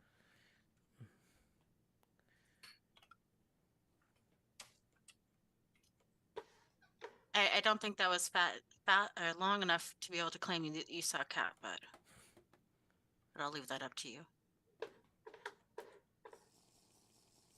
I mean, did anybody else see the cat butt? I don't hear I- anything, so that's a no. There was the posterior part of a cat. No, that's not cat butt, and you know that. Mm-hmm. I gotta say, I do like this Fenwheel statue that you made. Yeah, Oh, I do. You're very kind, because this is not me in my. Yeah, technically I am working in my medium, but this is not the sort of subject matter I normally portray. Yeah, I'm known for building rainbows out of colored wool. So Mhm. I'm not even gonna try because it would be an insult. Yeah. But that statue is glorious. Oh, This thank is you. good. That is. Okay. So now that I've caught up on bingo, I'm going to take my earbud out so I don't sound like I'm drunk because I can't talk and listen to myself at the same time. Play bingo is running and we just reset it a little while ago. So if you've just tuned in and you're wondering what terms you may have missed, there are over 150 terms on the bingo card. So some of these may never get, called. Some of these will. Who knows? I'm probably going to edit again the next time after somebody wins bingo. Anyways, so the terms you're all waiting for are misnaming, Emily on camera, dance party, pink Lego brick on camera. Oh shoot, Bill Nash on camera. I didn't mark that one. Let me mark that one real quick. Pamela on camera, Rocket, Hank, Cosmo Quest, Minecraft, Malachi, Palindrome, Science. No. I can't remember the old science thing. Shut up, watch. PSI, Lego. Gordon's still on camera. I should mark that properly, huh? Yep. I was on camera, so Annie on Hey, camera. there is a science on Bill's shirt. Right there. Ready Nope, to go. Lego, that doesn't count. Veronica is on camera. And the color red, because I didn't get to all the other colors. So there you go. I'm going to put my earbud back in. The color red? Yeah. I saw the color red in, like, right there. That counts. All right. White counts. I just don't mark the colors. Also, for the folks in my chat, now that Bill Nash has joined us, I went ahead and linked billnash.com. Bill does all sorts of photography, and he also, let's see, streams photography and technology content on Twitch, teaching fundamental photography and bad Photoshop, according to the Cosmo Quest website. And they're the people I trust. I trust you to give money to them, or I wouldn't be on the stream. So if they say that Bill Nash teaches bad Photoshop, that's what he does. It's bad Photoshop for sure. No, I think it's pretty good. But I do want to remind y'all that astronomy, it is a gateway science. So once you get started, you might have problems stopping. Mm-hmm. It really is an intersectional discipline because so much goes into it. Yeah, it's we use astronomy as the gateway to STEM in countries around the world where they don't have any labs. Mm-hmm. They have the stars. They have astronomy labs. We teach teachers to teach astronomy, send telescopes to places so they can do it. That's all they need because they got, if they're in a developing country in a rural area, they got a better astronomy lab than those of us anywhere near a city do. And Yeah. it touches everything: astrobiology, chemistry, geology, everything. I've met so many people that have said that it was looking through a telescope that got them into science. They didn't become astronomers, which was lucky for them because it's a tough way to make a living. But they did go into science of some kind. Just that awe of seeing the universe and exploring the universe from the ground. With everything that goes into it today, too, you could use that as a stepping stool into mechanical engineering if you want to build telescopes, networking and computing if you want to control telescopes remotely, which a lot of us do these days. Optics, geometry, algebra, all the math that goes into it. There's so many different directions you can go from one discipline. It's fantastic. Well, I mean, CubeSats, the platforms that they land the things back on, there's so many different avenues. And I mean, I never thought I would learn stuff about geology, but you want to know what things are made of. Yeah, it turns out there's rocks on the moon. Who knew? And they're made of different things. Yeah. There's different kinds. There are people that go back and forth. A lot of people doing astronomy I know are physicists or engineers. Know a person who's moved up quite a bit in at JPL in instrument stuff. She was an astronomy grad student. She changed over to engineering because she wanted to make her own instruments. So yeah, there's a lot that goes into it. But the main thing is, for the people that are watching, it isn't about getting you to study science and become a professional scientist of some sort, though that happens a lot. It's about what it means to everybody to look up at the sky and wonder. It tells us who we are, the people in different places, isolated communities I work with. It connects them to something bigger, and it shows us that we're all part of, everybody says since the beginning of the pandemic, we're all in this together, which I don't want to hear anymore because they don't act like it. They just say it. But astronomy shows us, and it does lead to actions that's a large part of what I did in last organization was international relations, connecting people around the world. It's an important thing, more so than it gets credit for. Yeah, I'm not real sure how I feel about some of the space tourism, but I do love how it's impacted some people who've been able to do it. And I can't remember the term, one of you used it earlier, but when you see the Earth from space, it just changes your perspective so much. It's called the overview effect. Yeah, and I'm a part of that. My headphones died. I'm interrupting to say thank you to David. You are awesome. Daniel, sorry, trying to read without wearing my glasses. Thank you, Daniel. Daniel, I'm sorry I said your name wrong. You are nonetheless an absolutely amazing human. And we forgot to start the Ask Me Anything 19 minutes ago, so we're going to start it at 30 past. And I promise to have a headphone. Do you want to start it after the launch, Pamela? They're still working. Okay, they weren't working for me. Okay, I will have a headphone. I guess she can't She hear. can't hear you.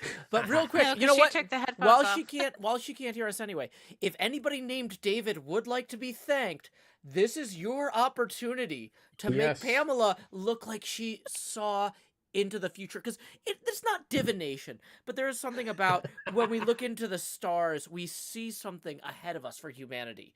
And maybe that's you, David, making that possible. So I'm going to repost that planetaryScienceInstitute.kindfold.com link in my chats. If anybody would like to support Cosmo Quest, these are folks doing great work, and I encourage you to do so. I second that. That's fun. Yeah. Yes. Well, The overview effect, Janelle, it's what it's like to see Earth from space and realize it's one of those things like Gordon was talking about. I've talked to astronauts who prepared for what the view would be like, and they weren't prepared. It's like preparing for a total eclipse. You cannot prepare for it. It's like seeing the rings of Saturn through a telescope for the first time. People say, "Is that a picture?" I said, "No, that's the real thing." They can't believe it. The mind just can't comprehend it. To comment on the space tourism thing, so like the commercialization of space, I know people have mixed feelings on that, but when William Shatner went to space, to see a man of his years and his experience, I mean, his resume spans the entirety of television. I mean, he has done when the first TV shows came out, he was in there. And his experience with Star Trek as that pivotal figure, and then some of his later work. But to see a man like that move to tears by what he got to see, I can only hope that as all these other millionaires and billionaires are buying their tickets to space, that the overview effect impacts them in such a way that maybe they shift direction a bit and stop pursuing profit purely for profit, but doing some better things for the rest of us down here. I can only hope. Yeah, I mean,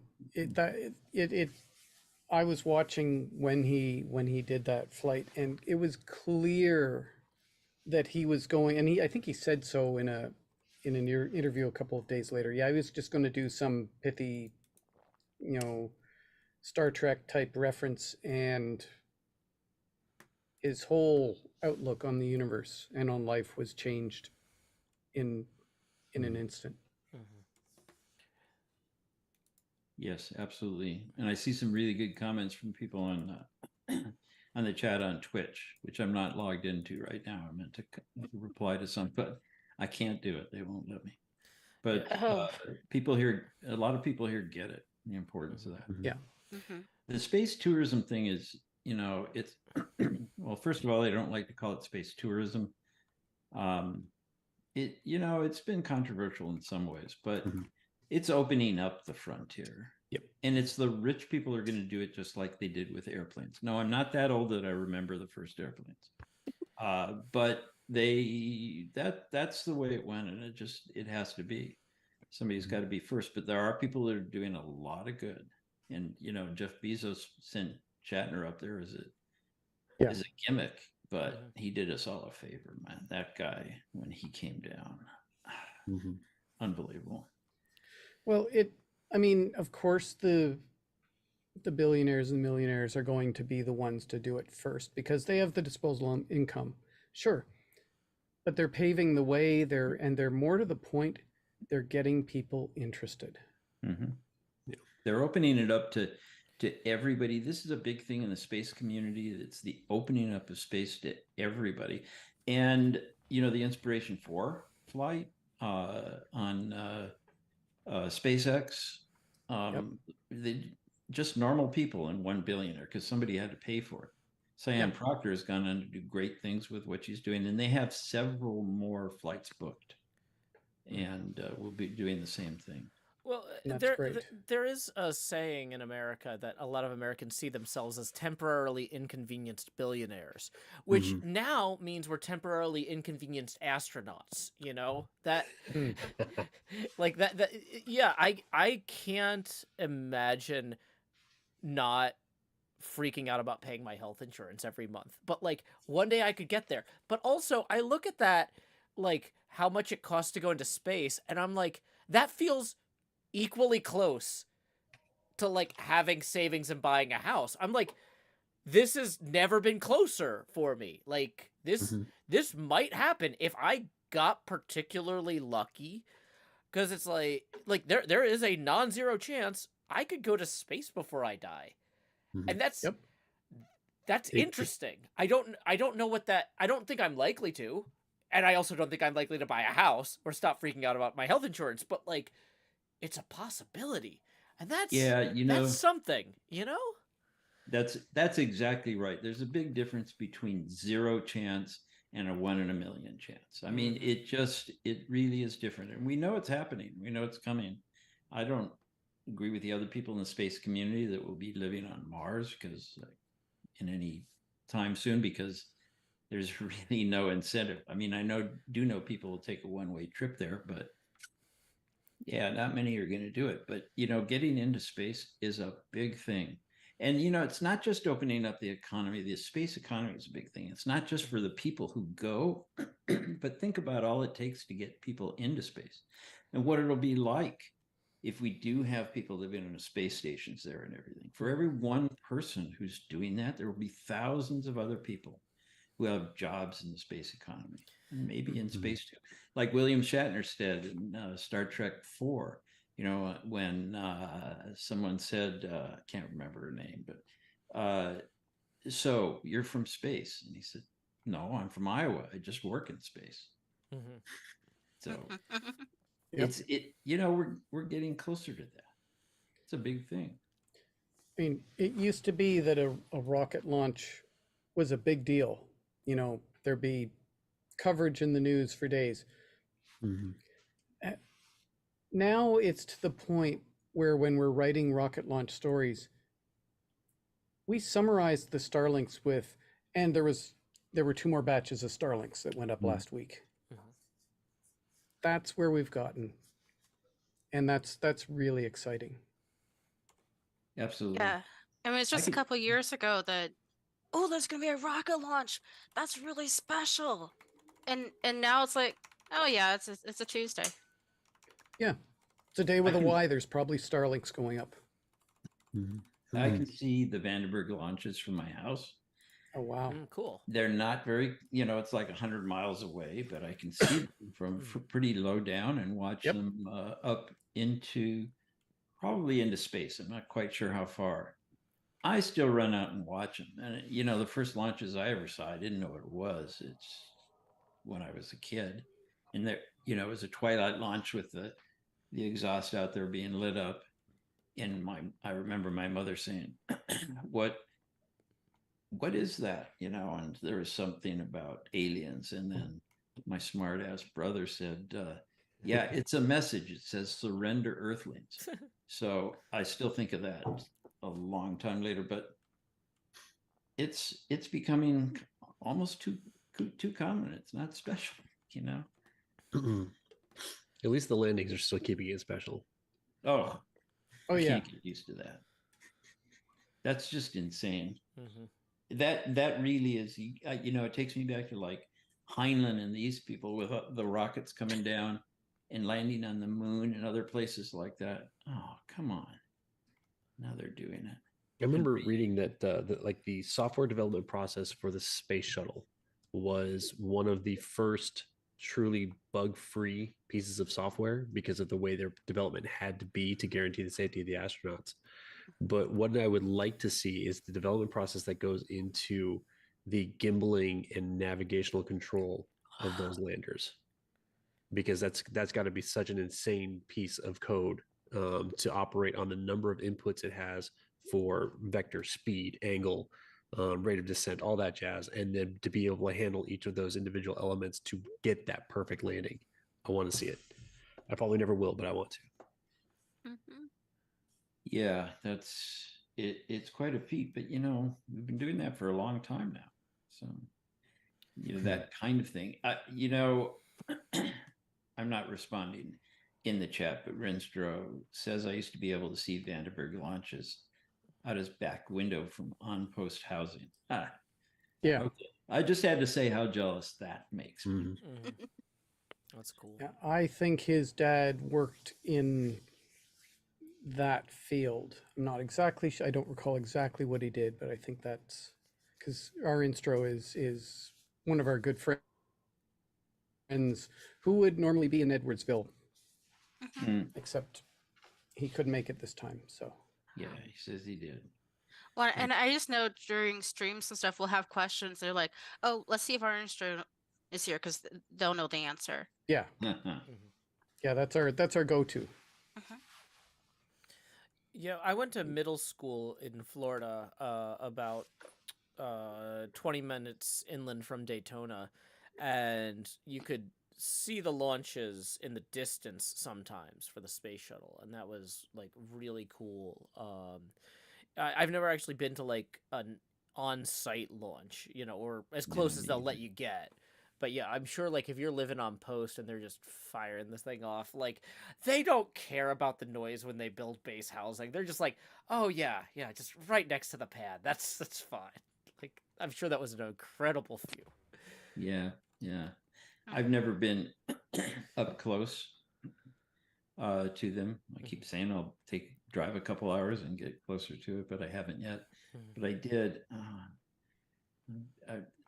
I'm acting like the old guy in Simpsons here, Grandpa. Except I'm not shaking my fist at the clouds. But I grew up in the San Fernando Valley, northern LA, and would see them testing the Apollo engines, the Saturn V engines up at. Forget it wasn't Rocketdyne then, but up in the Santa Susana Mountains, and then later the space shuttle engines, which instead of a great big red light at night, it was just this enormous cloud of steam. Incredible. Yeah, my parents, before the world broke back in March 2020, my parents would snowbird because I'm a Canadian. So my parents would snowbird in Jupiter, Florida. So it's on the East Coast, just at West Palm Beach, north edge of West Palm Beach. And we, in the condo that they rented, if you went out on the breezeway, you could see the night launches from Cape Canaveral. So that was, and everybody would go out all the people in the condo would go out to watch. And they got to see this all the time, and they said it still didn't get old. No. And they're 100 miles away, or however, whatever the distance was. Yeah, like NASA Social has posted like, hey, if you want to come to this launch, because I have a YouTube channel and stuff, like, come on down. But the thing is, they're always like, we think it'll be this day, but we can't promise it'll be this day. And you're on the hook for your own travel expenses and hotel room. And it's like, which I'm a single parent. So if I can go to my parents and say, hey, can you get my daughter to school and pick her up for like 2 days? That's okay. But if I'm like, I'm going to go down to Florida for like 15 days, and on one of those days they might shoot a rocket in the air, like into space, my parents are going to be, no. You're going to have a kid, you take her to school. Like, so I have not been able to actually attend any of those in person, but I'm really hoping to one day. Can you add me back into Zoom, Allie? Because I'm gonna tell a story. Relevant. Pamela's story. Story time with Pamela. Okay. Preview. Preview of story time with Pamela. Except this is a real life story. So back in August of 2019, Annie, Susie, who worked with us for a number of years, and myself were at the Planetary Science Institute in Crete. And I realized I had more timeshare points and hotel points than I could possibly use before they all expired. And so I was like, okay, let's find a week when there are a gazillion launches planned and at least one or two of them will actually go off. There was a heavy sigh from Annie here. I'll just stand behind you. Okay, she's gonna come stand behind me. So we made plans. There was a week in December that had like more than 5 launches planned. Oh yeah, it was a lovely busy launch week. lovely, great, fantastic. There was a chance that we'd see SpaceX, a Heavy, I want to say there was something weird that was supposed to go off, not SLS, but like something that order, the ULA, Boeing or something. It was phenomenal. And so Annie was living in Ohio. She flew to Atlanta. I flew to Atlanta. We met Susie in Atlanta. We drove from Atlanta to the Space Coast where I had rented us a timeshare. And what happened? I didn't see a rocket launch. Not a single one. I still haven't seen a rocket launch in person. And at the time, Oh, you should. They're cool. Coverage, all of it. I seem to remember photos of this is not a rocket. Yes. This is not a rocket. So we went around and Yelled at Disney. we're slow at Disney and took lots of short videos of, is this a rocket? Is this a rocket? Is this a rocket? So moral of the story is don't try to plan to go to a rocket launch 6 months, 5 months in advance, because we were looking in August and went in December. So yeah, no, that was too far out. So yeah. But I have been to multiple different of NASA social events. I got to see 2 different space shuttle launches. I saw a Delta launch. Totally worth it. Drive. Do not fly unless you're planning to be there for an extended period of time, because if you drive, you can just sort of like keep changing your things. And there are super cheap time shares in the off season on the Space Coast. So yeah.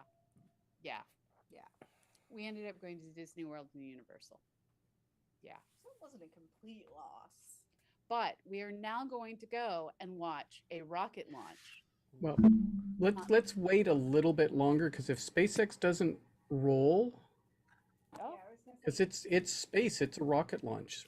Rocket launches don't happen until at least SpaceX starts rolling their footage. The feed won't go live for a few more minutes, it looks like. Yeah. Yeah, I don't know exactly how many minutes, but so in the few minutes we have, you have quite a group of people here. It's pretty much any question you've ever had, one of these people will have an answer for. Yeah. This so is not the if official AMA. It's not the official AMA. This is but AUA. if you have a question about Minecraft or space or photography or knitting, that's my specialty. Knitting in space with ask bamboo. away. Oh, I know somebody doing oil painting in space. Ooh. Someone did oil painting in space? Nicole Stott, yeah. Golden watercolors. Cool. That's cool. Nice. Yeah, she had special oils made up for that. She's the artistic astronaut. She does great stuff. We also got a couple more. But I don't tips know anybody rolling who's in, knitted in space. or I'll bet you donations. somebody has. Undoubtedly. Probably. Yeah, because that's a lot Probably. easier than painting with oil. I was gonna say we got a couple maybe. more donations rolling in on the Planetary Science Institute.kindful feed. I don't know if there are anybody who's posted names we can thank, but one of the reasons I ask is one of my friends was like, "Hey Joe, you want to play pinball?" And I'm like, "I'm doing this charity thing. Here's a link if you want to throw some money their way. They're doing great work to help with space science education." So I'm kind of curious if it was my friend, so I could be like, "Hey, thank you." Text him back. So the one thing I want to say, because it's been popping up in my mind for a while, and I don't remember which episode it was, but on one of the astronomy casts, Pamela and Fraser were talking about everybody is going to be needed in space. Someone's going to need to cut your hair. Someone's going to need to cook the food. Someone's going to need to do all this stuff. And well, I'm sure NASA has no problem finding someone with a PhD to do that. I'll do it for a lot less money. A lot less. And Do I'm they sure do some of you out haircuts in there the would as ISS? well. So just if you think you don't have a place in space, you do, because they need everything up there. Yep. Except flat earthers. I was gonna say I actually don't know if I've ever seen like a photo or video of a haircut on the ISS, but they're up there for a long time. Yes, Mhm. they cut hair in space. They do.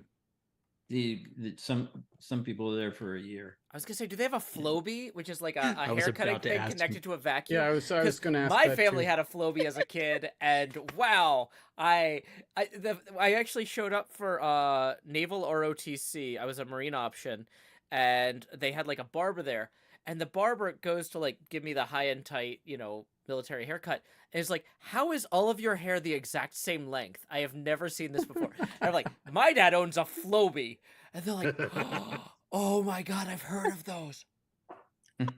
Automation actually isn't going to steal seen one. everyone's job.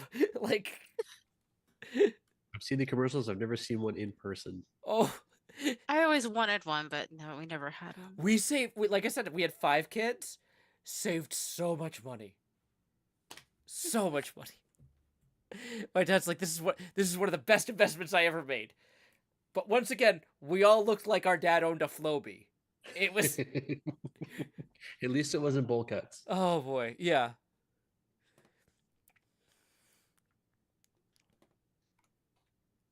Oops. Okay, so I think we're going to transition in just a few minutes to a rocket launch, a live rocket launch. A live attempt. Last time yes. they scrubbed it T-minus 40 seconds. Thank you. I don't want to be responsible for jinxing anything. No, I'm not responsible for that either. I'm assuming this launch is from Florida. Yeah. So I was checking Twitter a few minutes ago, and apparently there's a massive liquid oxygen leak at Starbase in Texas.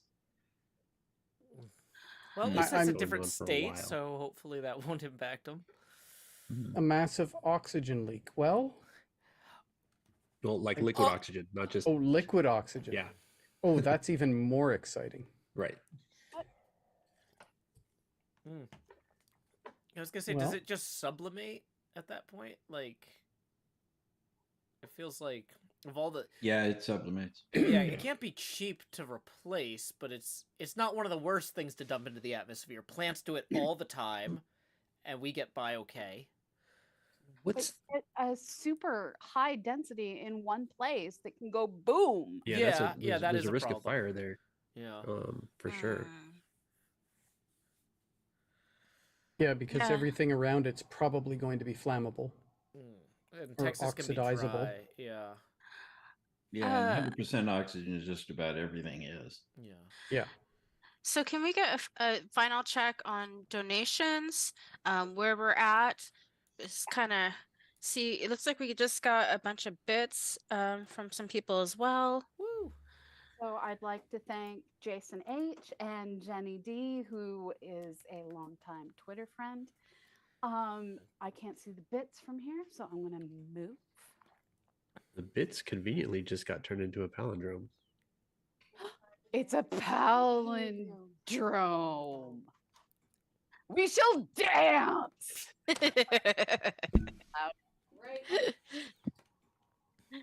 So they're going to put themselves on Okay. screen and then they're going to dance. Let's dance. Let's dance if you wanna. Dun, dun, dun. Alec, are we ready? Yeah. We can launch if we want to. We can leave the ground behind. Yep. Okay. I think we did our version. Okay.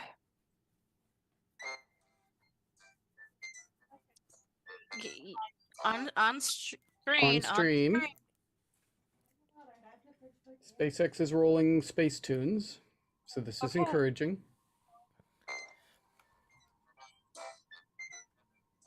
There we go. On stream. No. Okay. I hit the It looks like they're still on track. button. I don't know. No. Yeah, I assume they're so this is going to be an instantaneous launch. They either go on that second or not. Oh, okay. That's what most of the Starlink launches are. So there's no room for error. They have a second launch window tomorrow. So there's one Yeah. room for error. Look at the happy dancing people. Oh, kitten on screen. Yep. Kitten on screen, Malachi on screen. Alrighty. So, do we have Allie's attention? So, I guess because we're going to flip into I'm going to take over the stream. How are we doing this with the guests? Hold on. Well, I was gonna say I figured I would raid the Cosmo Quest stream from my stream. Awesome. Thank you very much. So Oh, yeah, that would be cool. Thank you. yeah, I'm gonna send everybody to twitch.tv/CosmoQuest, and we got some folks coming in via the YouTube, and I also stream on my own website as well because I'm a paranoid person who doesn't trust platforms. So I'm gonna post Gotcha. that link to twitch.tv/CosmoQuest and everywhere that people are watching. Twitch.tv/CosmoQuestX. CosmoQuestX. The X is important. Yeah, I was gonna say, is it X or 10? I've never asked. X. Okay. The X marks the science. Yeah. But yeah, thank you so much The for X having me. marks the science. Okay. Alrighty. Okay, Keeper, Yes, are you ready to switch over? I am ready to switch. My finger is hovering above the start streaming button. Okay, I'm gonna do a countdown and then kill my stream. Alrighty. Thank you, everyone who has been on screen with us. We will be Everyone in the audience, along. stay where you are. Do not touch that Yes. dial. Whenever you're ready, Ali. So here we're gonna flip over to the launch. Enjoy. Okay, in 3, 2, 1, killing it. Starting. Okay, I'm gonna click raid now that the new one has started. Not There too we many go. people watching on my Twitch chat tonight. The Twitch chat didn't have audio anyway, though, because of this stupid new thing. I can't simulcast the audio. Hey, everyone. Okay.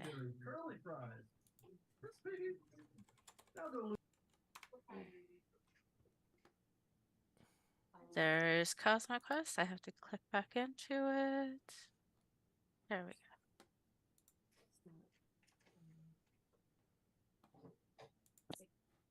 Cosmo. I see a keeper.